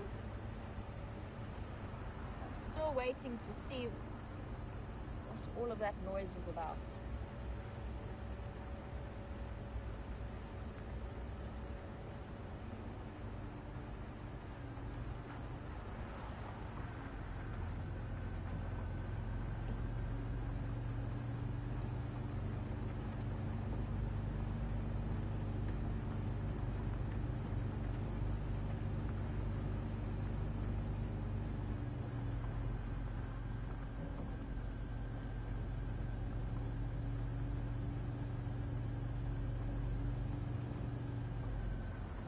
Just while we were talking about hyena dynamics, I know that I still had a couple of questions that needed to be answered in terms of the clan structure and the clan size around that den. And there were several people wondering about that whole setup. So we don't know the exact number of the clan. So those questions came from Josh and Vanessa. They wanted to know sort of how many are active at the den, how many hyena there are in the clan. And those questions are interesting to answer because a hyena den is a great place to get a handle on hyena dynamics. So only the females who have cubs in that clan will be using that den regularly, but all of the rest of the members of the clan will come by and just see what's happening. It's kind of like the social center of that clan. And then they will move off on their own and wander around. And then the females with the cubs will be the ones who regularly use it. But it does give you a great place to actually stop and watch hyenas. As we said before at the fireside chat, unfortunately we don't really get to spend much time tracking them in the same way that we do leopards and lions. So often when we see hyena, unless they're at the den, it's a very fleeting sighting. And they tend to be really on the move in a way that we can't follow them and watch what they're up to, which is why the den makes for such a good way of determining what the hyena clan dynamics are. Now in terms of numbers, it's difficult to say. So clan size, it depends on the environment that you're in, it depends on the number of hyenas in the area and the number of lions and so on and so forth. So clan sizes in this area would probably be much smaller than those that you might find in, say, Eastern Africa or maybe in Botswana. So I would say, and this is a guess, we're going to have a couple of adult females. And I do have lion tracks coming down the road here, which is fairly interesting. I might just let James know about that.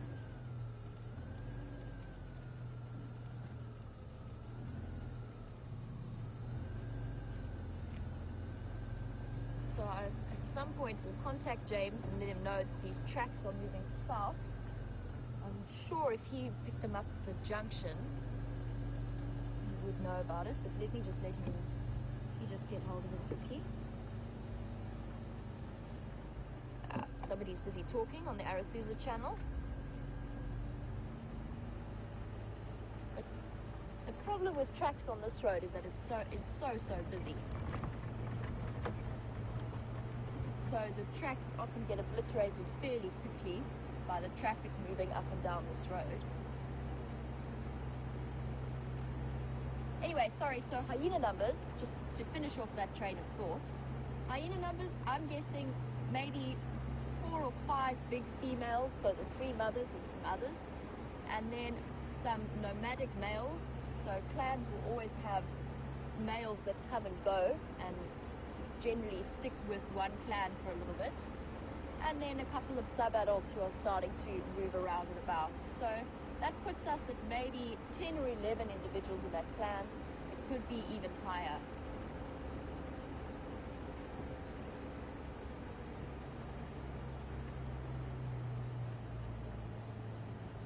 Just want to get hold of James quickly.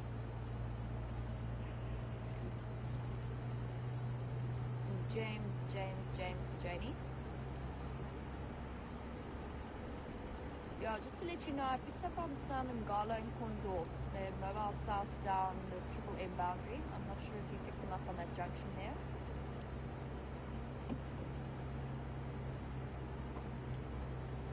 Okay, copy. I'm not going to follow up on them, but I just thought I'd let you know. I think possibly they went into Arethusa.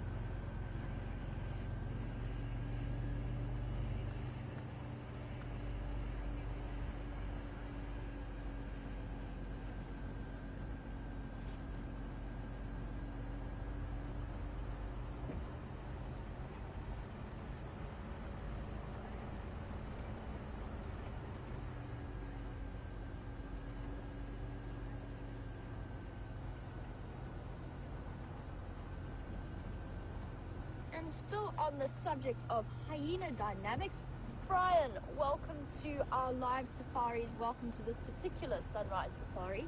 And it has proved to be quite an action-packed start. And Brian would like to know, why do hyenas change hyena dens? And that is usually because what happens is when you've got so many animals living in that area, in a sort of confined space, particularly predators, so they do occasionally bring odd parts of the carcass back, they do feed on the scraps of meat, it starts to just build up and become very, very smelly. They attract flies, they attract parasites, and it just gets to be generally uncomfortable living conditions. So after a couple of months of using one den, then they will shift away to another and just start again fresh. But when I say that, they will still regularly use the same den sites. They just allow them to have some recovery time. So they will rotate between regularly used dens, ones that have already been excavated, and the females will just move across with the cubs, dig out some of the tunnels that might have collapsed, and then move in there for a couple more weeks, and then possibly even go back to the den site they were using previously. So that's a little bit of an explanation on their movements, and I would be really, really curious to know how it works in other parts of the country in terms of possibly in terms of the distribution of hyenas. Sorry, I lost my train of thought there for a second. But in terms of the distribution of hyenas, there are areas where they are incredibly, incredibly sparsely populated. Something like Namibia or an area like that. And I'd be very curious to read more. In fact, I might. I will when I get back. But I'd be curious to read more a little bit about how their den site rotation works.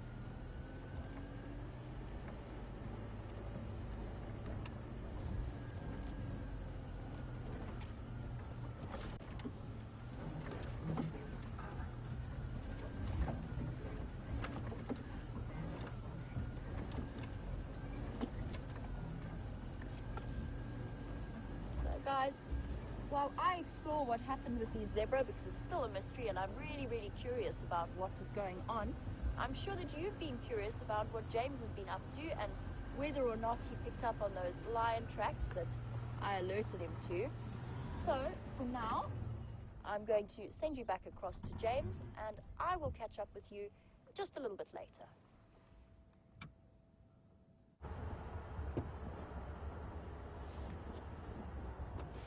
Hello everybody and welcome back to Wendy as the mist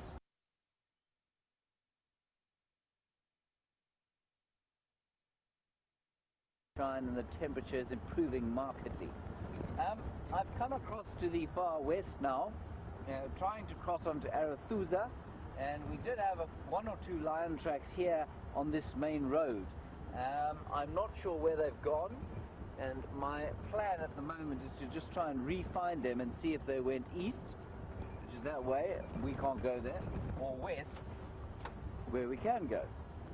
I haven't managed to hear anything on Arethusa so far, so I don't know if anything's been found, but we're certainly going to travel into the west and see what wonders await us there. This, as you can see, is one of the major access roads into and out of the reserve, and it's not ideal for tracking on because there's so much traffic on it, and so a lot of the tracks get driven over before we're able to actually follow them. Hang on.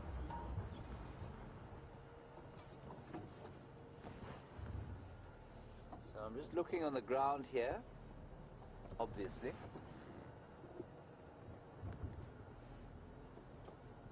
I think that's hyena tracks, looks to me. The ubiquitous hyena. They move around almost as much as the civets do. If you have just joined us, perhaps you've just logged on or just hauled yourself out of bed or just got back from work, depending on where you are in the world, you are most welcome. You're on a live game drive safari if you happen to have stumbled across this website by mistake. And by live, I mean it is unedited and it's live. 2 seconds after I'm seeing what I'm seeing, you're seeing it too.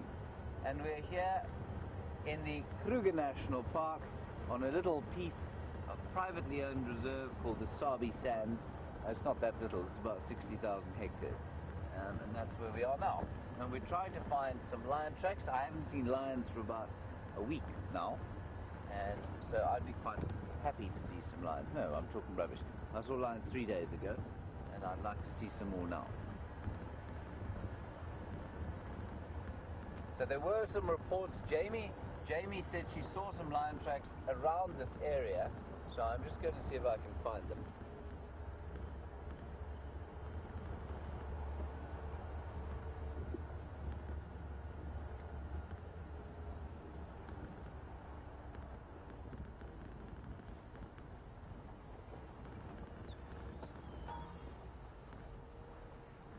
There's a leopard.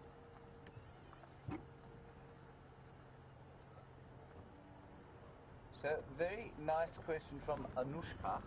Anushka, I'm just going to, if you don't mind, I'm probably not going to look at the camera while I answer you because I'm just going to see if I can find these lion tracks that Jamie was talking about. So I don't see them here. There's definitely no lion tracks where we are now. You may have found them further on up the road there.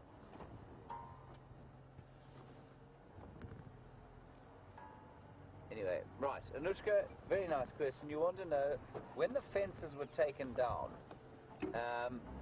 what vegetation changes took place? So, just for those of you who perhaps those of you who don't know, the Kruger National Park was proclaimed in 1926 eventually, after much political wrangling. And its western border was quite a long way to the east of us now. And this particular piece of land, up until the early 90s, was fenced out of the Kruger Park. It was still wildlife land, and it was called the Sabi Sands. It eventually became known as the Sabi Sands Wildtuin or Sabi Sands Game Reserve. And then in the early 90s, the fence between the Sabi Sands and the Kruger National Park was dropped. And that just meant that the animals now had a further 60,000 hectares to move in, and there are a couple of other reserves like the Sabi Sands further north of us where the same thing happened. And that just meant that there was a lot more space for all the animals to move. So, in terms of vegetation change, with the increased number of elephants, Anushka, what has happened is that there's a great deal more in the way of sort of natural bush clearing from the elephants. The elephants do eat a huge amount, obviously, and so they do clear off quite a lot of the vegetation, which is exactly what we wanted. So the Sabi Sands, circa 1992, was a much thicker area, a lot more. The vegetation was just a lot thicker than it is now. Now this is apparently where Jamie saw the lion track.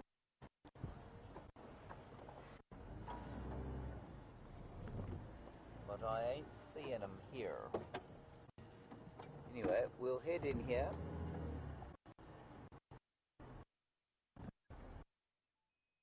See if we don't pick them up a little bit later. She thought they were heading. So we might be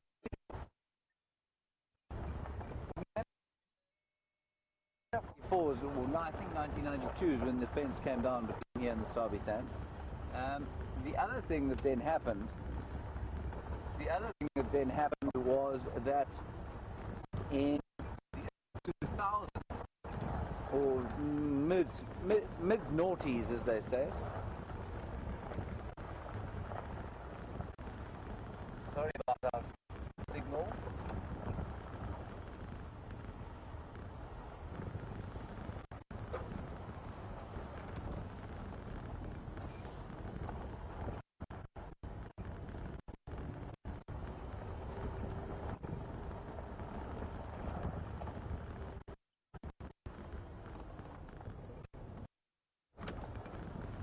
How's it now?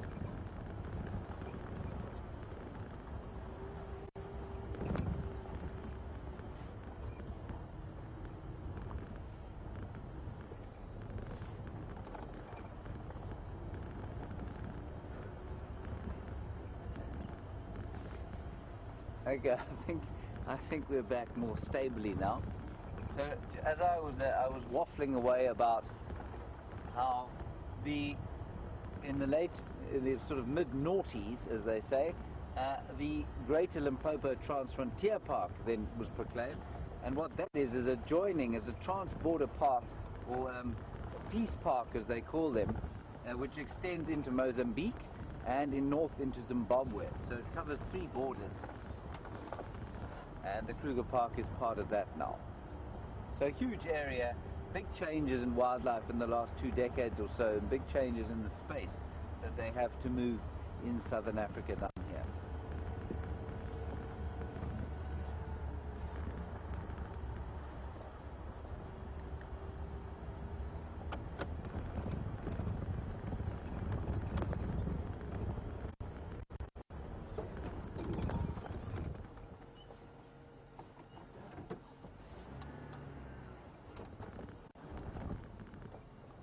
Very nice question from Diana. I'm just reversing so that Andrew can film some evidence that we do in fact have carnivores on this reserve. Andrew, can you get a picture of that? Yes. A nice pile of dung, not in fact steaming, unfortunately, fairly dry, but that came out of a leopard. And that's one of the ways in which they do mark their territory. That came out of a leopard, obviously, who'd had a particularly good meal the night before. Diana, very nice question about the canids again, back onto the subject of dogs and jackals. And you want to know why we don't get foxes in southern Africa, and you make quite a nice postulation that perhaps foxes, you put on my sun hat now, perhaps foxes are replaced, or replace jackals in the northern hemisphere or more temperate climes. We do actually get foxes here, not in this area, but we get them in the Kalahari. We get something called a bat-eared fox, which is a remarkable little creature, and I would suggest you, excuse me, tying myself in knots, I would suggest that you Google him, because he is a spectacular thing. He's got huge ears, and what they do is they sit on the desert like this, listening out for termites and ants moving beneath the surface, and when they hear them, they dig frantically and they eat the termites, and I think they probably do the same with rats and mice underground in their burrows and that sort of thing. So the bat-eared fox is one of the foxes that we get out here. And as you say, quite closely related to the jackals are the foxes.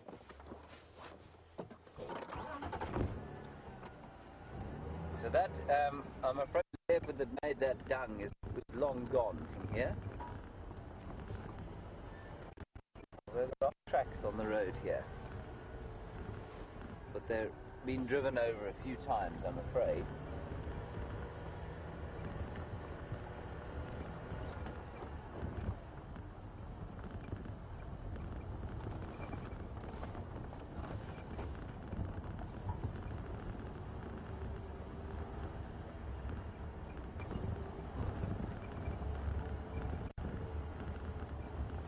Much in the way of lion tracks either. So we shall head further west.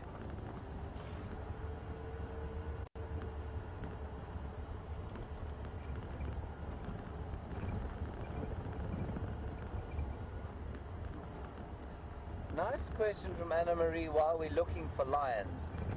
There's been a dearth of lions on Djuma for the last little while. Typically, basically, since I got back from leave. And Anna Marie, you want to know where the Nkahuma pride is. Now, for those of you who don't know, the Nkahuma pride is we see quite commonly. There are 5 adult male lionesses, 2 sub-adult lionesses, and a large sort of teenage male who the Twitter has dubbed Junior. Now, apparently they were last seen heading east into the Kruger National Park, so that's sort of one property over from further east of where we were, where you first saw us this morning, watching the sun come up.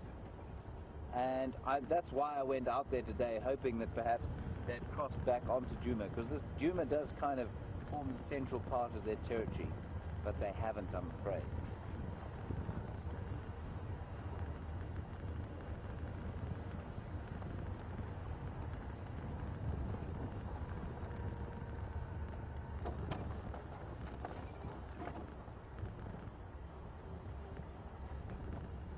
Hello, Jean in Washington.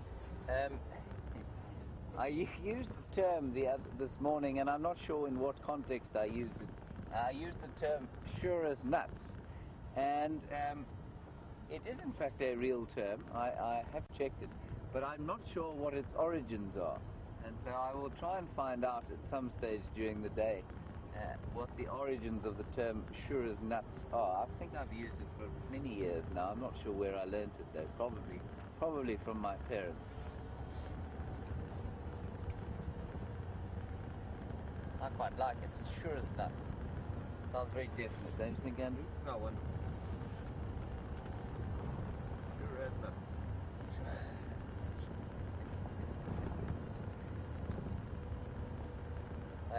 I think squirrels must have something to do with it.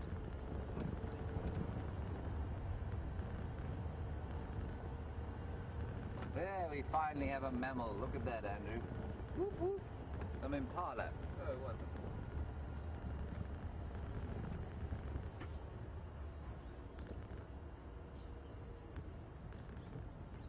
Right, an interesting question from Christy. Andrew, this is a horrific place for me to have stopped. I do apologize. I'm going to go a little bit forward so you can get a better view of these impalas.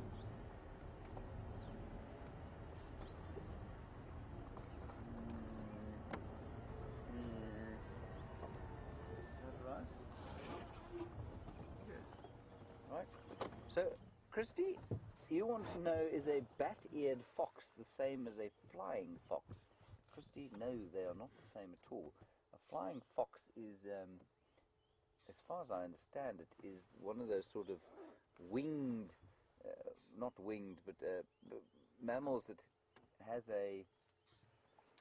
they've got a sort of membranous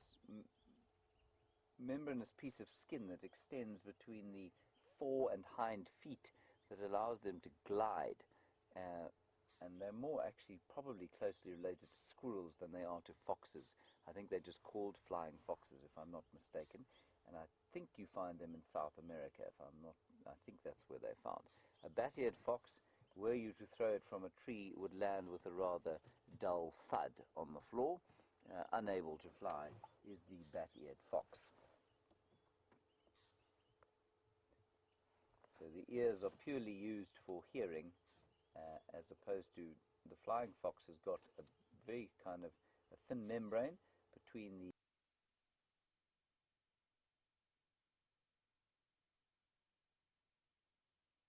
looks like it's wearing one of those flight suits that these rather insane adrenaline junkies use to jump when they jump off mountains and fly over the mountains. That's basically what that's where they get the idea from. So this is a herd of impala, as you can well see. Our most common antelope. Didn't used to be the most common antelope until the amount of water that is in the area was pumped into the dams in different areas, and they then came to replace quite a lot of the other antelope, and so now they are the most common by some margin. And because of that, they're also the most common prey species. They're an ideal sort of size for just about all the major predators out here. Especially when the time comes for birthing, and the youngsters of course form an enormously important food source for just about all of the animals out, all of the predators out here. They all come at the end of May, and only 50% of them will survive to see their first birthdays, which is not really very nice. Right, on we go.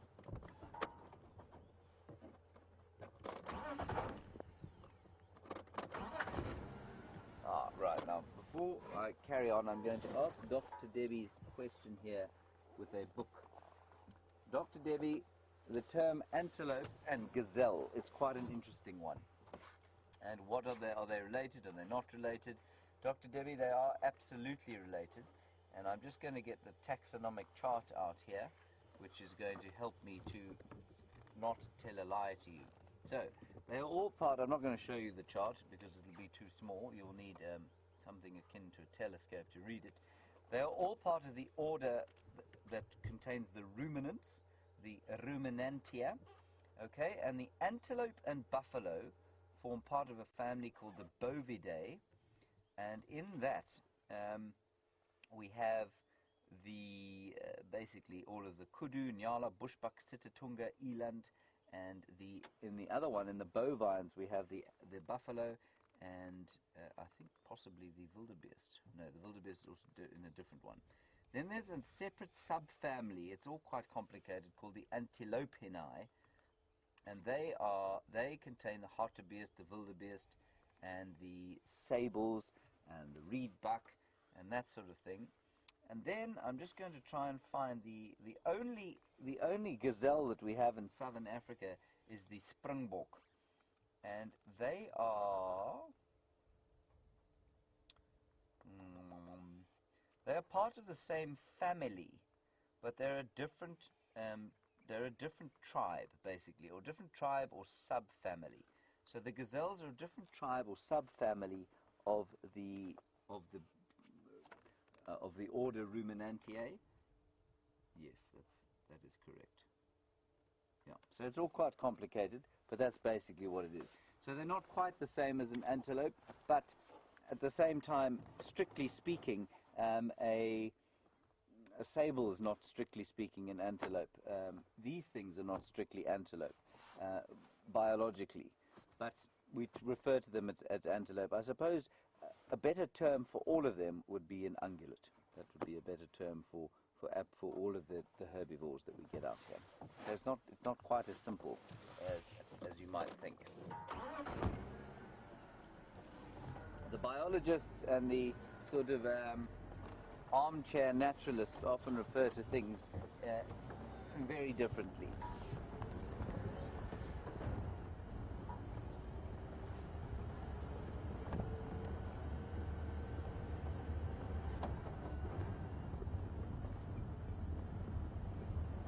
Beautiful kind of Marula Ridge crest that we're on here. Deep sandy soils. Tracks of zebras. No evidence of lions. Andrew, you will shout if you see a lion, won't you? Yes, I will. Oh, thank you.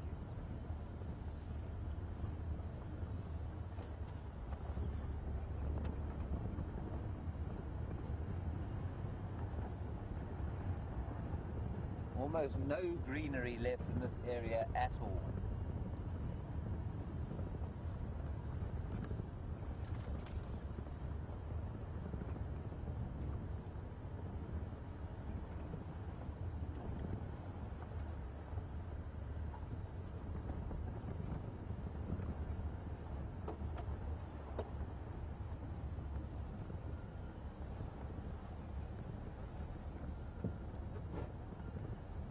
Okay, so very nice update from Rosie in the UK. Apparently, as sure as nuts, comes from Enid Blyton's famous five. And somebody, one of the famous five, I forget, I don't know which one, said that, used the expression, as sure as nuts are nuts, and as sure as monkeys are monkeys. So that's where it comes from. Thank you, Rosie.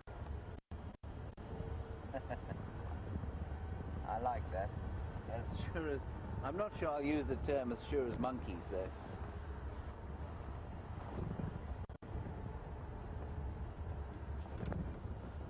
See if we've got any residents here.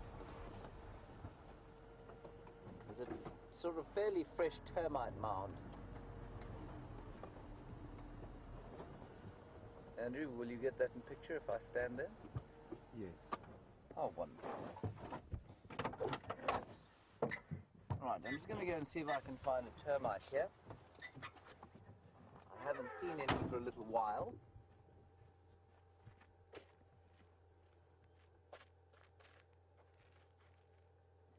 I'm now going to make like a monkey and see if I can pull one out with this stick.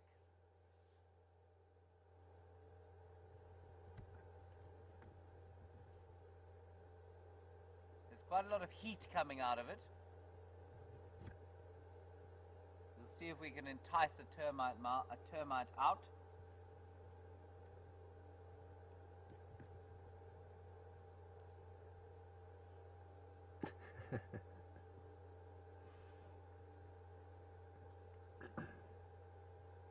No. So there's quite a lot of heat coming out of it, which is the metabolic heat that the termites produce as this colony of closely related workers and soldiers. But there's no moisture there, so I don't think they've been building in that particular vicinity for some time.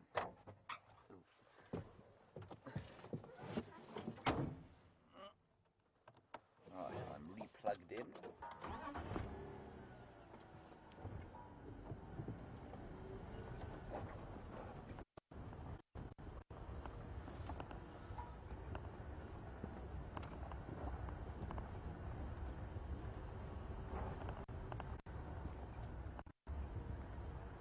Hello, Diana. Just on the subject of disease. And disease, of course, is a very important thing to know about out here when you're looking after animals or trying to maintain some kind of ecological balance. And Diana, you want to know about anthrax. And do we get it out here? Yes, we do, especially when it's dry. And the spores, it's a fungal infection that can remain in an infected carcass for many years. And we do every so often get outbreaks out here. Apparently kudu seem to be the most badly affected by it, and buffalo, but I haven't been around for an anthrax outbreak for a long time. So no, nothing particularly severe in this particular area, but every so often we do get it.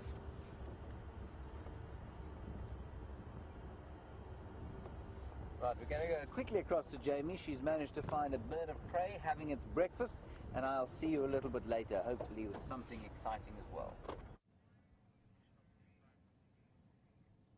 So guys, welcome back. And as you can see, we've got a very cool sighting here of a kill. This is a martial eagle. So I know it's not the best lighting.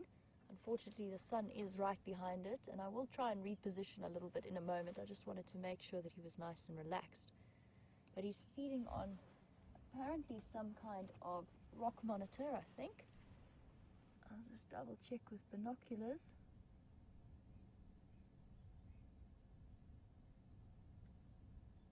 It is some kind of lizard-like creature. I'm not sure exactly which one it is. But how cool is this? I'm going to just try and move forward a little bit. Maybe we can see if we can get it at a better angle so we can see the colors and the eagle a little bit better.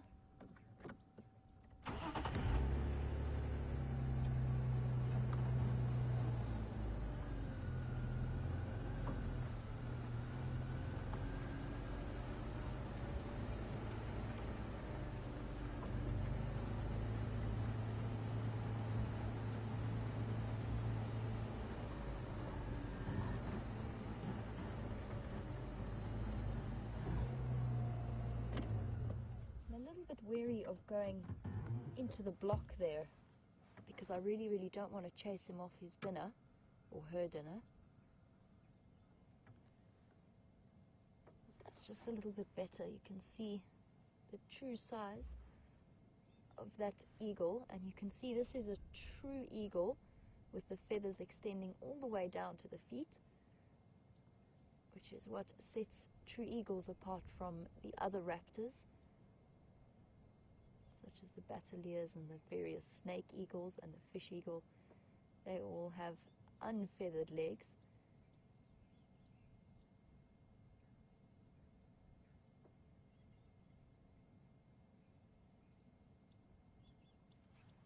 It is, you can actually see the bones of that kill, and a very, very impressive bird, one that reaches incredible sizes, and there are lots of reports of a martial eagle actually being able to catch and kill something like a steenbok or a duiker or one of the other small antelope. There's also one bird that scared me a lot when my puppy was growing up, because they have been known to take pet dogs, and so I kept a close eye on the skies while my dog was small.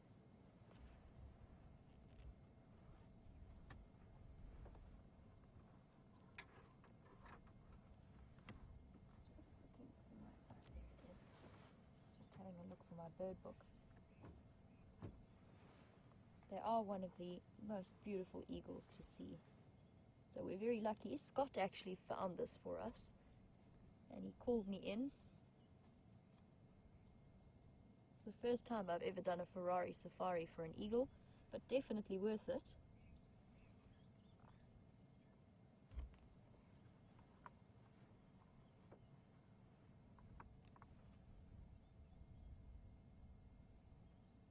So I'm just double checking in my book here in terms of how big they can get, and they can reach, their wingspan can reach up to 2.5 meters, which is really astounding to think.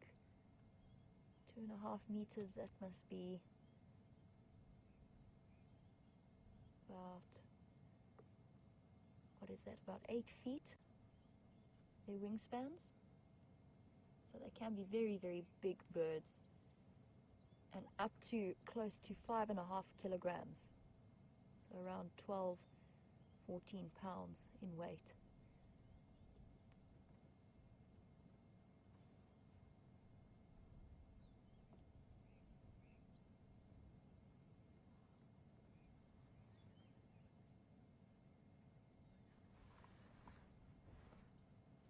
Just have a look at, you can see how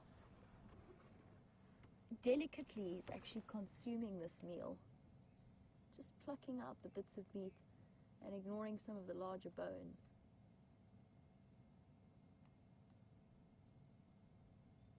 And that's partly an adaptation to the fact that, like all birds, raptors don't have teeth.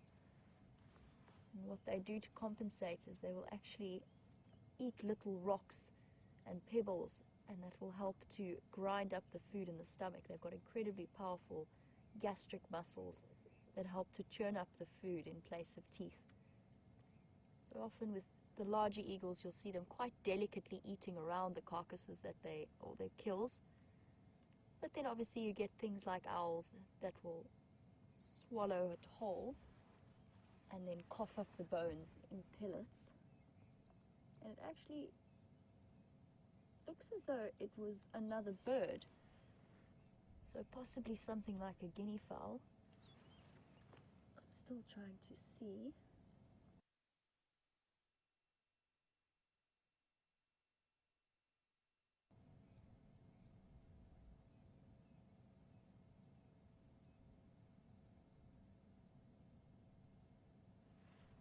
But it could well be anything ranging from a guinea fowl or a francolin to some kind of reptile. These birds are very adaptable and very, very proficient hunters.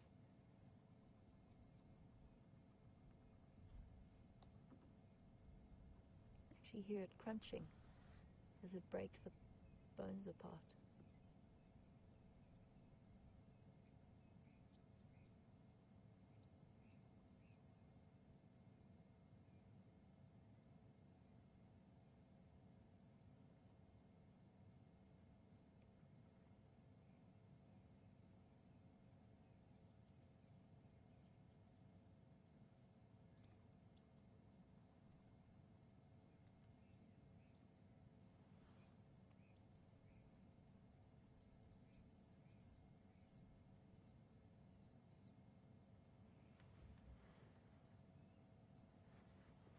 So as I mentioned earlier, it is common for them to hunt guinea fowl, and there are lots of raptor species that do specialize in catching birds like guinea fowl and francolin, the African hawk eagles being a prime example.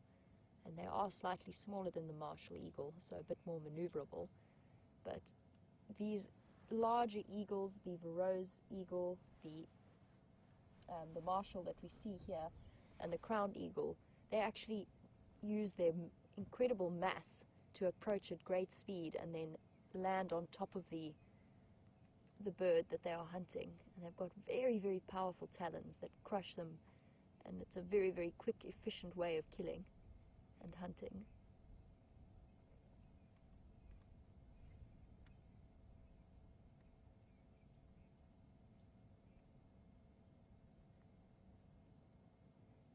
And it's always interesting when you hear guinea fowl alarm calling and you realize that it's because or due to a raptor.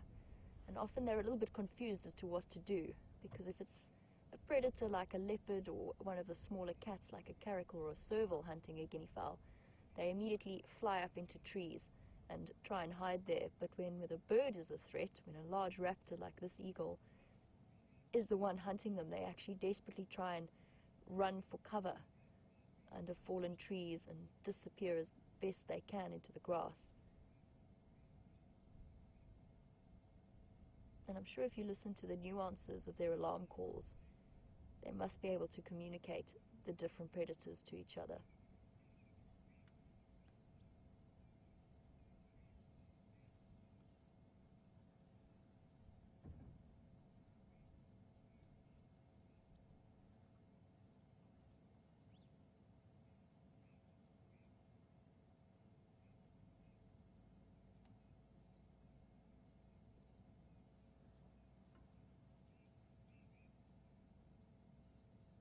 It must have been quite a large kill. I'd like to go back and see, once he's left, what's left at the base of the tree. I'm not sure if this is close to where the kill happened or where he started feeding. But typically big birds of prey, if they do catch bird species, they will break off as many of the feathers as they can before they start to eat them. So you'll often find at the place of a kill lots and lots of scattered feathers everywhere.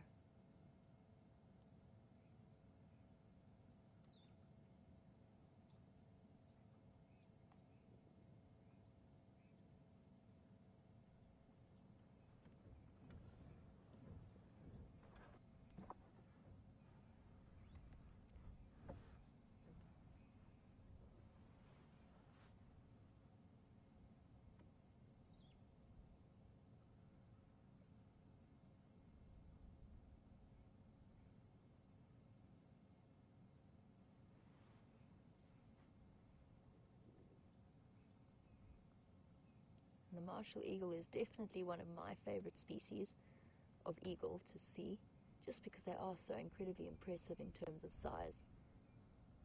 My actual favorite eagle in the world is a Verreaux's eagle. I've always known it as a black eagle, but the name has recently changed. And it's a very similar sized eagle, but totally black with a white V across its back. Unfortunately, not something that we see all that often in these kinds of habitats. They tend to specialize more in the Rocky Mountains, where they target things like rock hyraxes or dussies, as they're known here.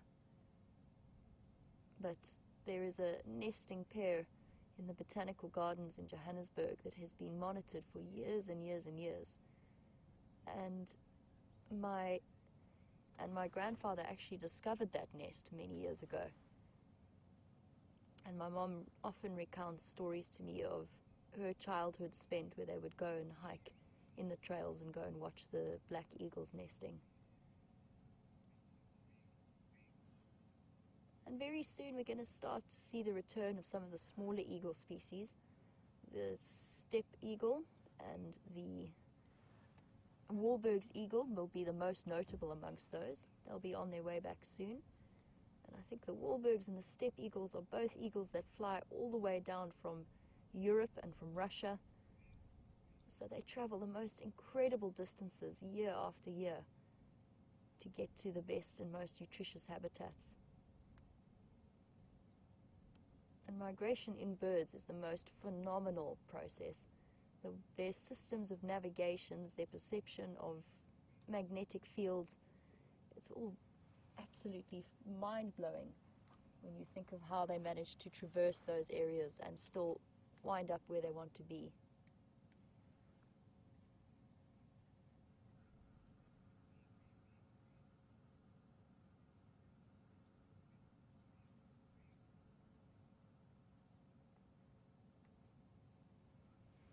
So this is a nice opportunity for us to have a look. I've got my book out and open on the Martial Eagle page just to show you a little bit about what we are looking at, although we have got a nice view of him and he has been very obliging.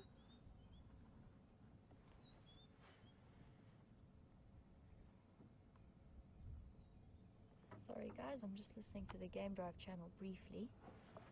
Okay, so I'd like to just show you a picture of the eagle that you're looking at, and then as well as the black eagle or the Burroughs eagle that I was talking about a little bit earlier, because they are one of my favorite eagle species. So the one that we're looking at the moment is the Martial eagle. So this one here, and he has been very, very obliging. He's still eating away. You can see that is the adult plumage. Now the juveniles can be really, really confusing because they are slightly smaller. That crest on the top of their heads isn't as pronounced, and then they've got this very unusual sort of black and white coloration. And that's often the case with juvenile eagles. They have very, very different plumage colors to the adults, and they can be quite confusing in almost all of the species. And it takes them about 7 or 8 years before they reach their adult plumage. So a good period of time. So they are out and about and independent and flying around. So they can cause some confusion, but always nice to know what you are looking for. And our friend is, I think our friend is still there, so we'll just see if he's still feeding. And quite happily, he's been here for a good, I'd say 20 minutes, because Scott actually found him and called me into the sighting. So this was obviously quite a big meal for him, or her.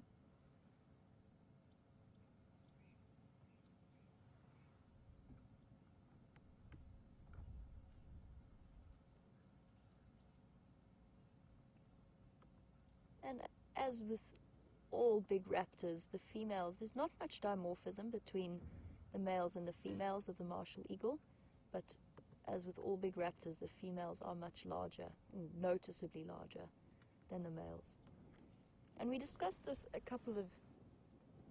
probably about 2 weeks ago, talking about the different theories behind why the females are bigger in raptors. And one of the theories that was put forward is one that is very interesting to me.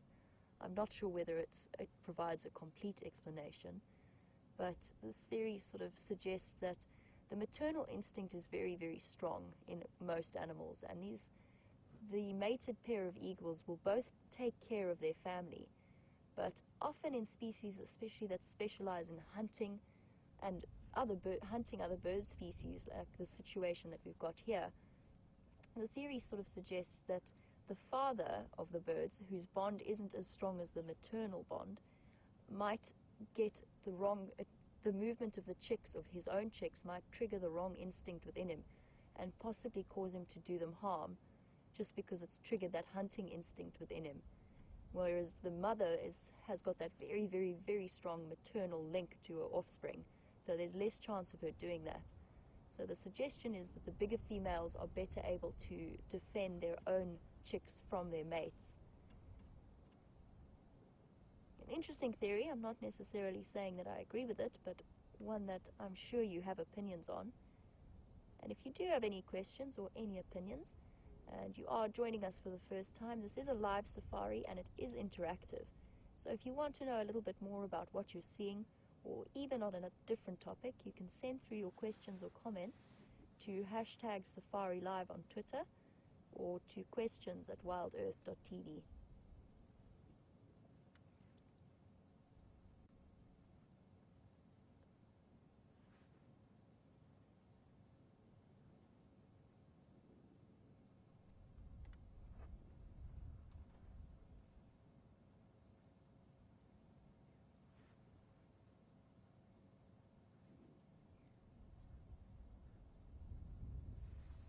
I'm hoping that when this eagle does finish its meal, it might turn around and just give us a better frontal view, or at least in profile. And often just before big raptors fly off, they tend to survey the area and just double check which direction they're going to head off in.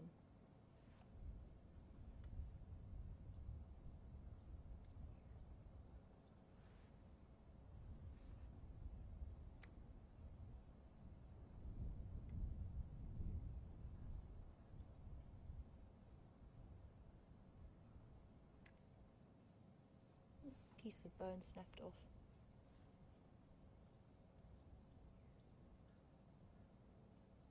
It actually looks as though it's going to swallow that bone whole.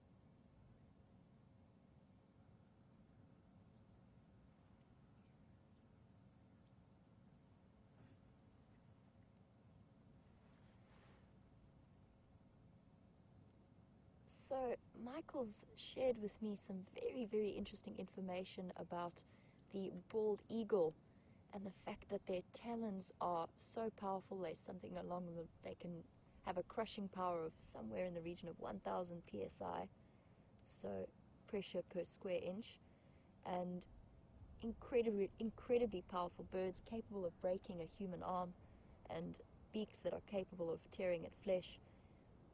And that is the most amazing bird species. It's not my area of expertise, obviously. I've never been to America and I've never seen one, but it is definitely on my wish list. I would love to see one. And I know that they are slightly bigger than this martial eagle that we're looking at, although I think that the strength of those talons and the beaks and so on would probably be in a similar region. So the martials are just slightly small, probably not quite as powerful, but definitely close.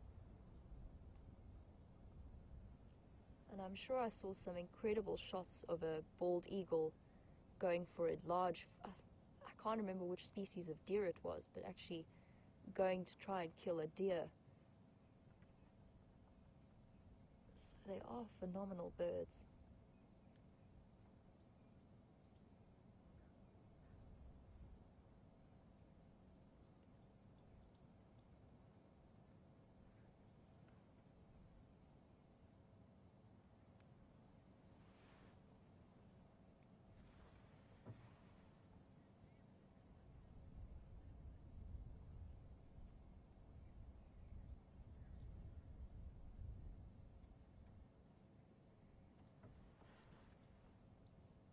So this is definitely a sighting that Gerda is enjoying as much as I am, and Gerda tells me that this is a new bird to add to her WildEarth Safari bird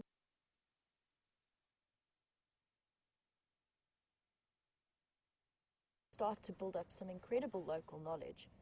So Gerda, congratulations on your new bird to add to your list. I'm very glad that we got to see it. And we'll be aiming for all kinds of different birds, especially in the summer months as the migratory species come back.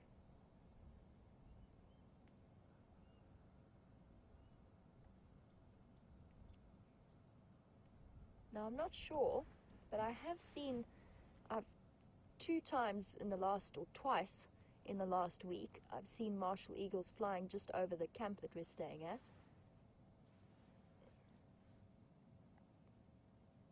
And I wouldn't be surprised if this is potentially one of them or part of a mated pair that's moving around in the area, because we are very, very close to our campsite, our camp, and these marshals will be territorial, so they will have set areas that they will move about in.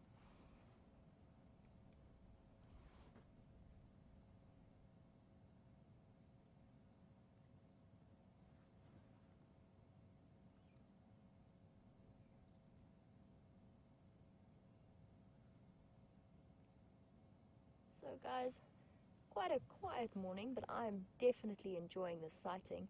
And just in case you're wondering what James is up to, don't worry, I'm not keeping you from anything from him on that side. He is just currently moving through Arethusa, just trying to see what he can locate on that side. And I've just heard a report from Scott over the Game Drive channel that there were tracks seen moving south through Buffelshoek of male lions, so possibly the Birmingham boys, you never know, but they were moving south in our direction, so Scott's just been checking up on Buffelshoek cutline. They haven't crossed south yet, as far as we can tell, but definitely exciting news for us. It could mean that the Birmingham boys are moving back towards Djuma. So we'll definitely be keeping an eye on this area over the next day or two.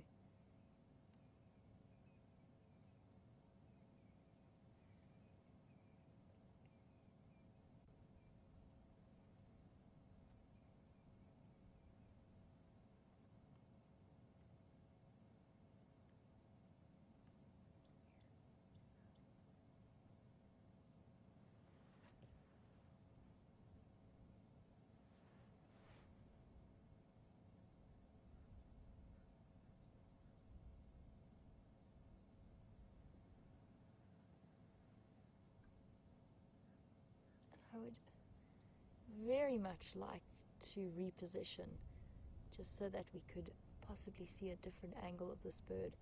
Unfortunately, I think that if I start to shift off-road, the noise might actually scare it off, and I really, really don't want to do that, and I don't want to disturb it from its kill. So we're just going to have to hope that he decides to turn around at some point.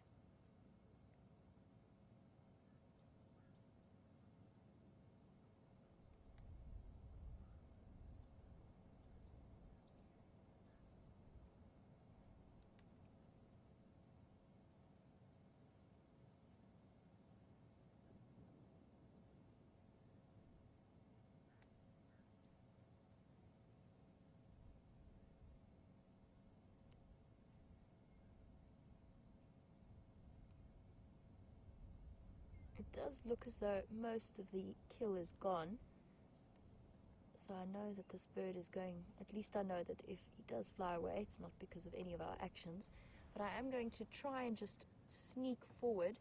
Maybe we can get an opening. I don't want to move too close to him, but I do see a nice, fairly open area just ahead of me, so maybe we can try and loop around there. Let's see what we can do. Didn't even look up when I started the car, which is a good sign. Just going to play with it, getting the car into low range, which it doesn't really want to do right now. There we go. So I'm just popping it into low range to keep the revs down.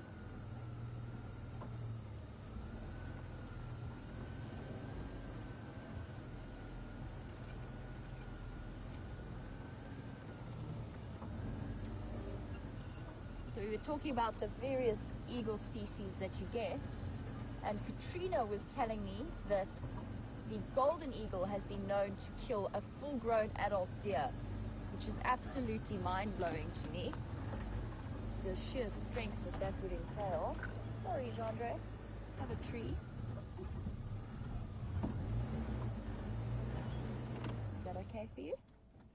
See if we can get a slightly different angle on the bird.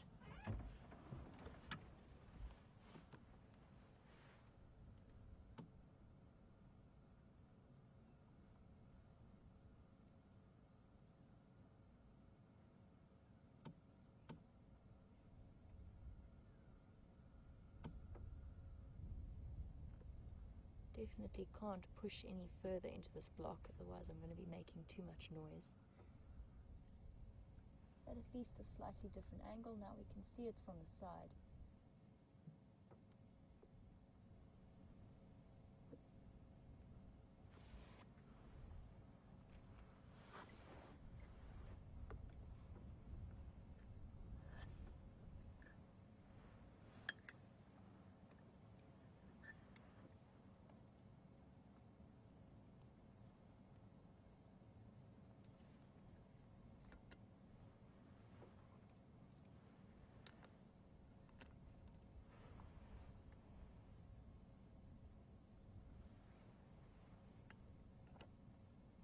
already it's starting to heat up again today. We started off chilly and misty, and it looks as though we're in for another very, very warm day. Yesterday was 33, so the hottest it's been while I've been here.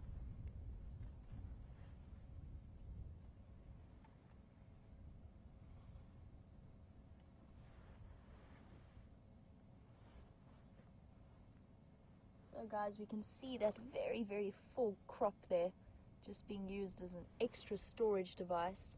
So the bird has packed as much as it can into its stomach, and it's storing a little bit excess in that big bulge underneath its neck that you can see there. However, as amazing as this sighting is with this martial eagle and his kill, I believe that James has some very, very exciting news. I think he's got lucky in Arethusa and found you guys a leopard. So I won't be keeping you any longer, and I'll be back with you after your time with James. Enjoy.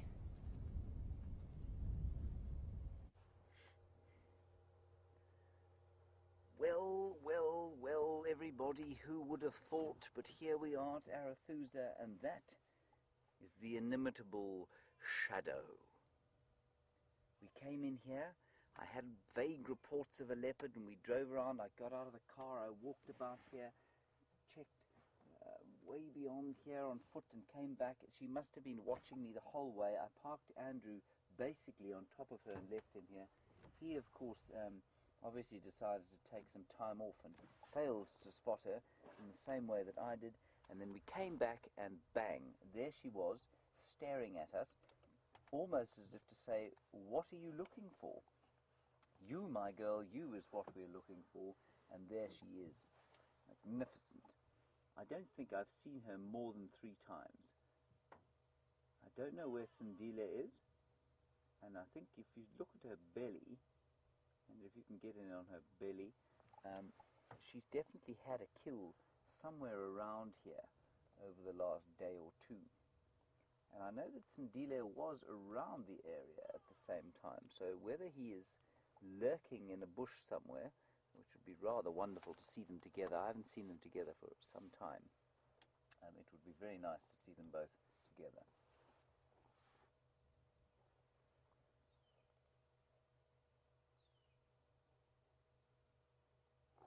Beautifully peaceful morning now, as you can see her lying down in complete repose. You hear a grey go-away bird alarm calling at her half-heartedly.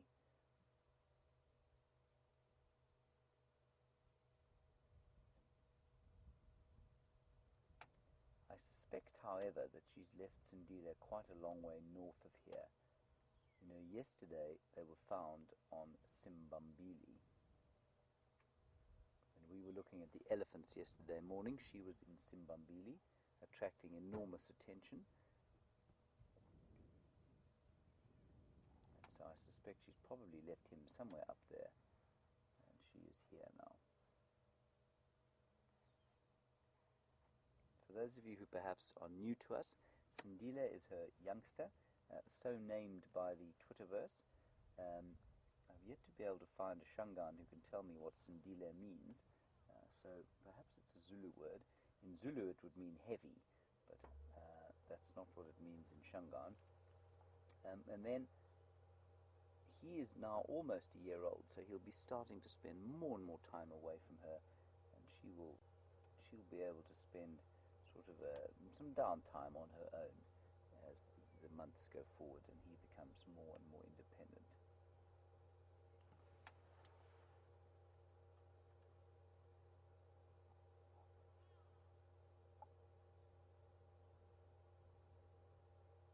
Just get in on her ears there if you don't mind, Andrew.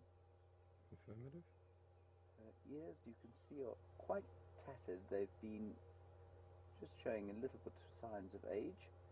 She's, if I'm not mistaken, an 8 or 9-year-old leopard.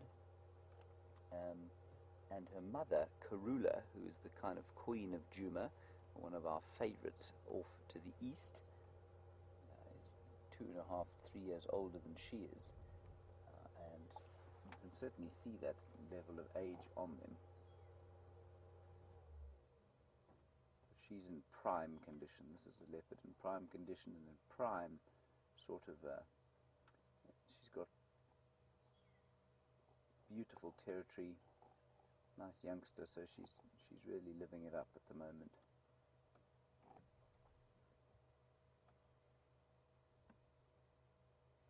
What I usually say to people is that leopards don't sleep like lions do. They normally look up every so often to see that there's no threat coming by, but she seems to be defying that little assumption,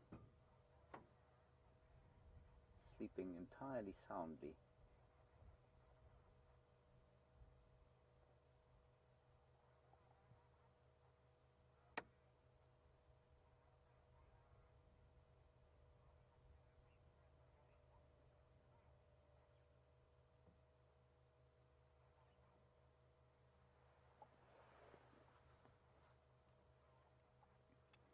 What we'll try and do is get into a slightly better position. We might, these leopards are so confiding, we can probably even get a little bit closer. Not that with that camera we need to. I will try and Andrew, I'm going to try and sneak in there, if that's all right with you. Perfect.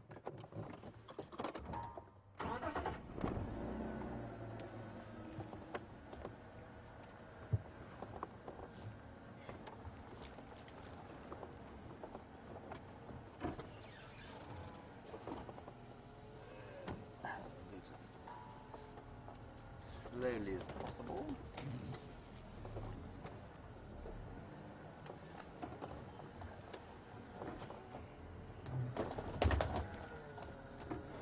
See how she doesn't even lift her head up. Now her son is a little bit different in some respects. He will generally lift his head slightly if you get this close to him. Now we're about 10 meters from her. And of course, were I to get out of the car, it would be an entirely different situation.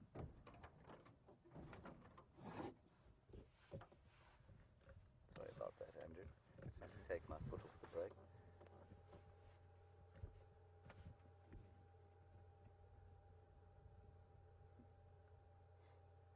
She is just beautifully colored.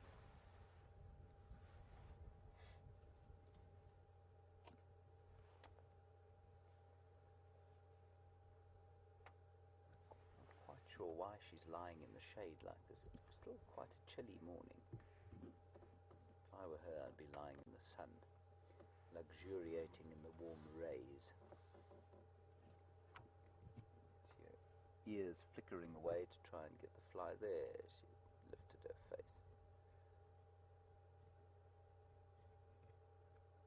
Beautiful.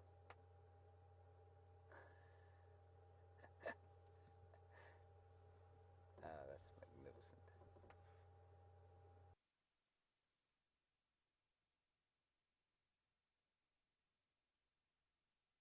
The leopard has captured the imagination of this entire ecotourism industry, especially in southern Africa. This animal, people travel thousands and thousands of kilometers and spend thousands and thousands of dollars coming to see. Very sure that the leopard is not nearly as aware as it should be of how much it's done for wilderness conservation in Africa.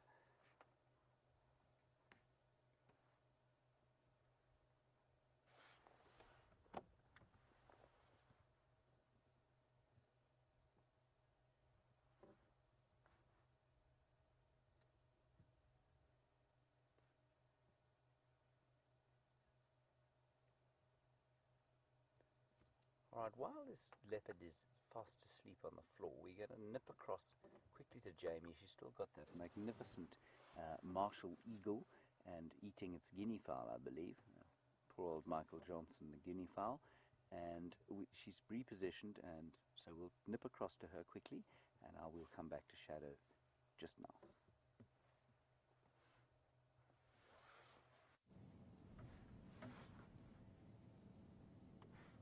So guys, welcome back, and we won't take you away from Shadow for too long.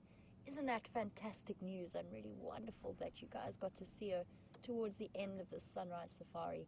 But we just wanted to show you this gorgeous eagle from a slightly different angle with some nice light, just so that you can get a proper impression of its size and how impressive it is.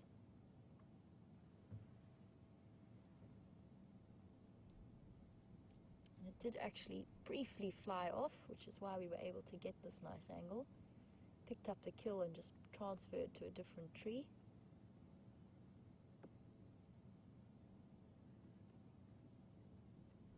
And there's not much left, but still some meat there. And it does look like a very, very full bird. There you go. Just getting a bit of that bone. And so we've gone from very full hyenas this morning to one very, very full martial eagle. So the animals of Djuma are quite content today. It does seem to be swallowing bones as well, which isn't uncommon. They do tend to do that, although they can be quite neat and fastidious about the way that they eat. They do occasionally eat the smaller pieces of bone. At the moment, you can see how dexterous they can be. He's trying to get a good grip on that bone so that he can pick around at the meat, but at the same time without losing his footing or dropping the rest of the kill off the tree. So some tricky maneuvering going on there.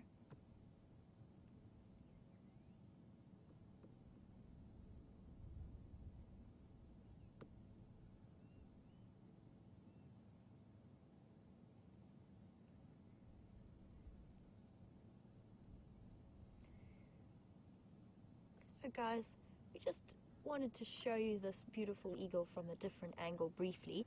I don't want to take you away from Shadow for too long, so we will send you back across to James and I will continue my search for the other animals in Djuma. See you in a few minutes.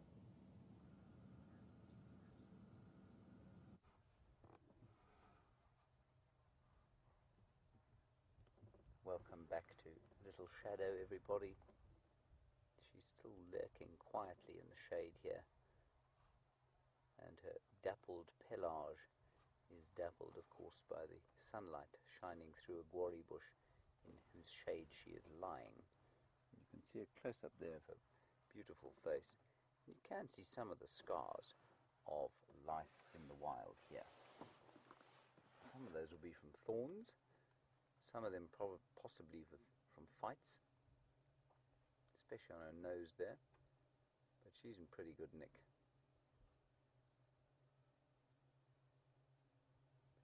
She really does have the look about her, as does her son, and it's probably got to do with the season, you know, being a bit chilly winter. She does have the look that you would quite happily go up to her and snuggle down next to her, perhaps put your head on her belly and snuggle into that fur. I don't think it would turn out quite like that, though. Were you to get close enough, I'm not sure you'd be doing too much further snuggling with anything.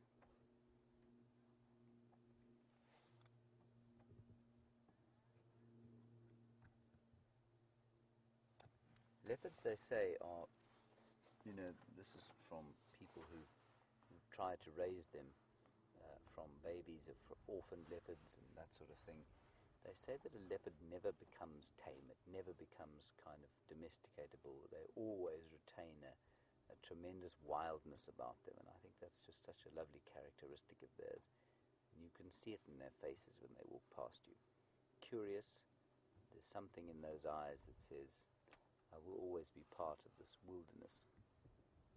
More so than lions for me.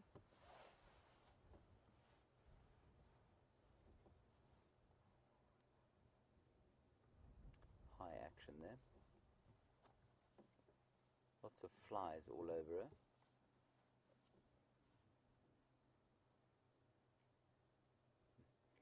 When we drove in here, I eventually spotted her, and I said, there she is, Andrew. And he searched around the place before he could see her, and it was just because she's actually amazingly well hidden. It probably doesn't look like that on the camera, but from where we were sitting, it was amazing how the dappled light really did blend with her coat.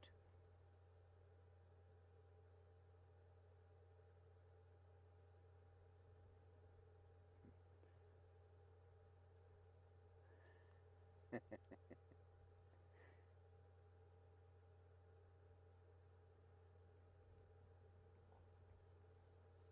can see the white on the fur. The white underside, of course, is not camouflaged in the slightest. And so, for her to expose it like that is, it's a little bit risky, but I suppose there's not much around that is going to try and have a go at her today.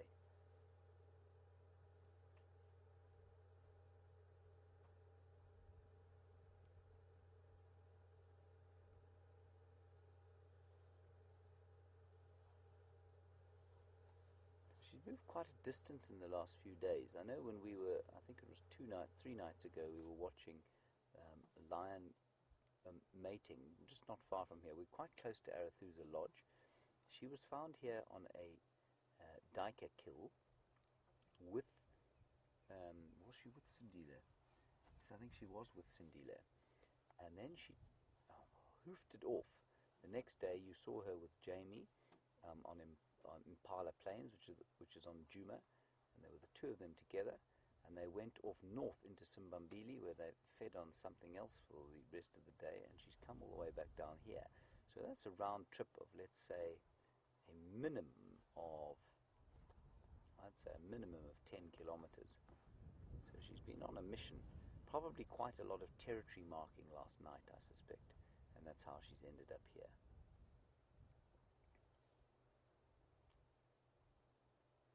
There you have that constant awareness that the lions don't have. I mean, I was looking at a clip yesterday of some lions that Brian and I were filming a while back, just totally immobile.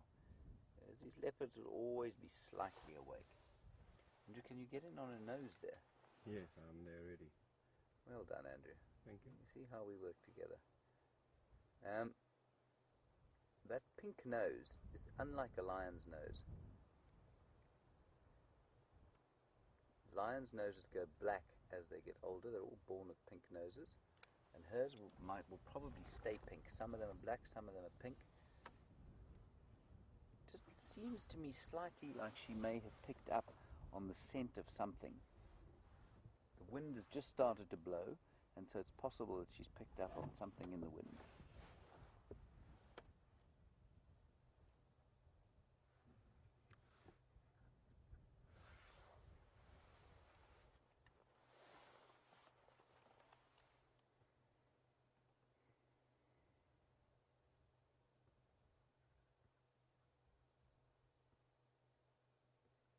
There you can see on her right ear the notches of experience hunting through the thorn bush.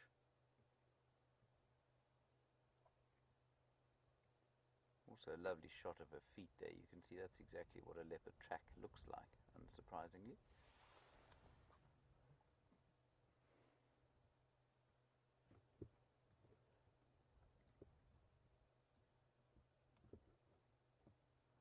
Very soft. Very soft. So to track a leopard when it's not on the road is something a very few people have the skill to do. And while there are lots of people in and around this area that call themselves trackers, I am certainly not one of them. There are very few who can follow a track like that through the bush. And there's one particular fellow, a chap called Renayas. What's his second name? Renayas Ntunjwana Mhlongo. And Renius lives just up the road in a village called Dixie. And he is an unparalleled tracker, and watching him walk through the bush on the trail of something like Shadow. I mean, he's tracked countless leopards in his life, and watching him is like watching a magician. What he sees, you and I, I'm afraid, in a lifetime wouldn't be able to see.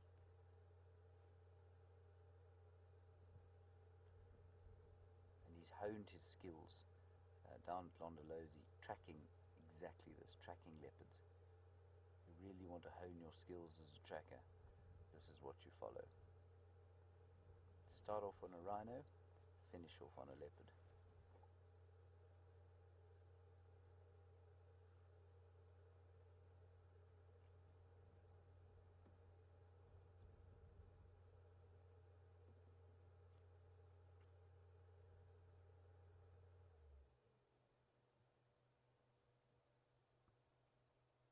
I see her breathing so gently. Watching her stomach coming up and down is just about the same as being hypnotized.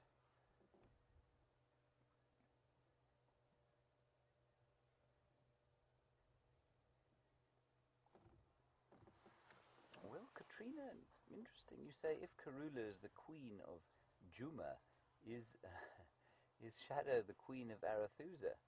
Well, I suppose she might be. She might also be considered the princess of Juma, I suppose. You know, that title or moniker comes from our audience, which is wonderful. They have developed some amazing characters and stories around the leopards that we have. So yes, I'm more than happy to call this the queen, let's call her the young queen of Arathusa.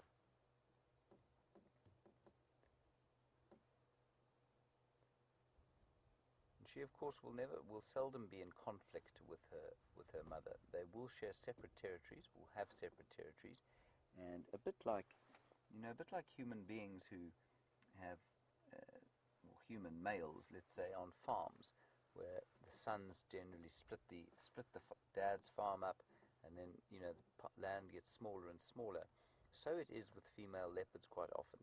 So the mother will have a territory, and when she has a number of female offspring over the years, so her territory will sort of lose slices as it happens, and eventually her territory will be quite small and will probably be usurped when she dies by one of her daughters, although there's very seldom anything in the way of physical conflict between mothers and daughters. In fact, I don't think it ever happens.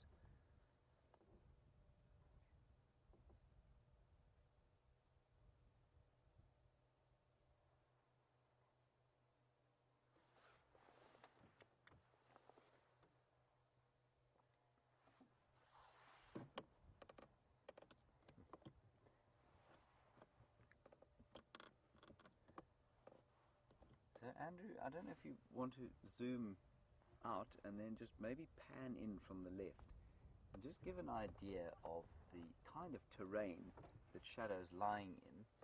And then, as Edward has pointed out, we went from a very sort of green-free or greyish gold crest where there were no green leaves to this area that has got quite a lot more in the way of groundwater. It's a sort of drainage line catchment, and there is quite a lot more green here, and most of the green you're seeing, of course, is the guarri bushes, Euclea divinorum, and there's the odd Bolusanthus speciosus or tree wisteria tree around here.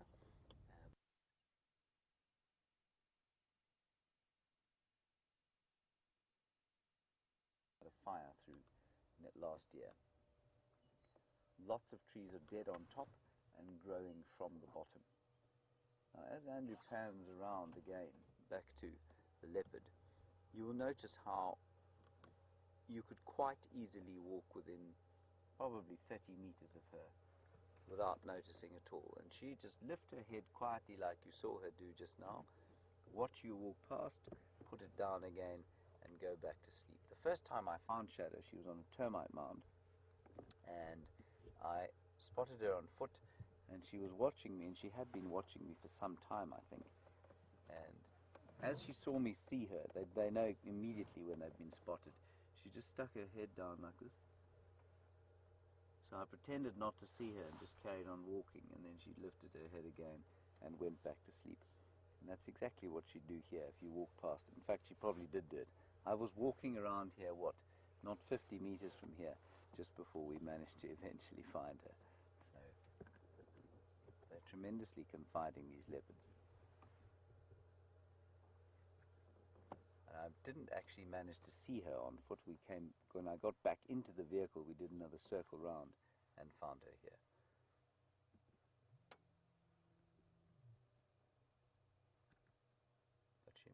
must have been watching me the whole time.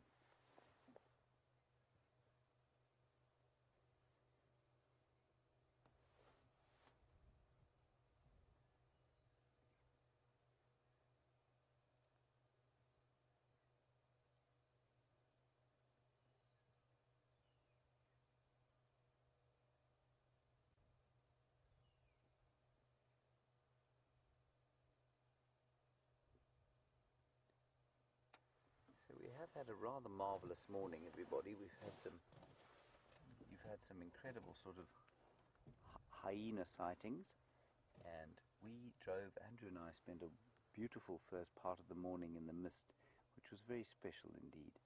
And then as the mist lifted, we came across to Aratuza.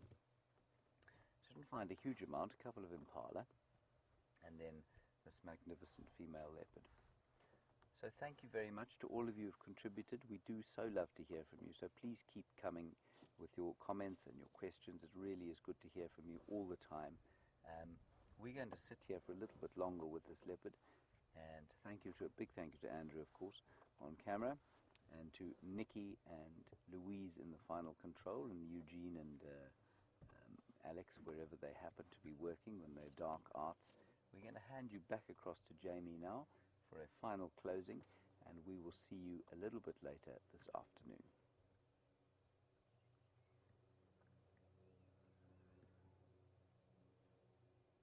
Just before you go, there are some elephants calling off way to the west.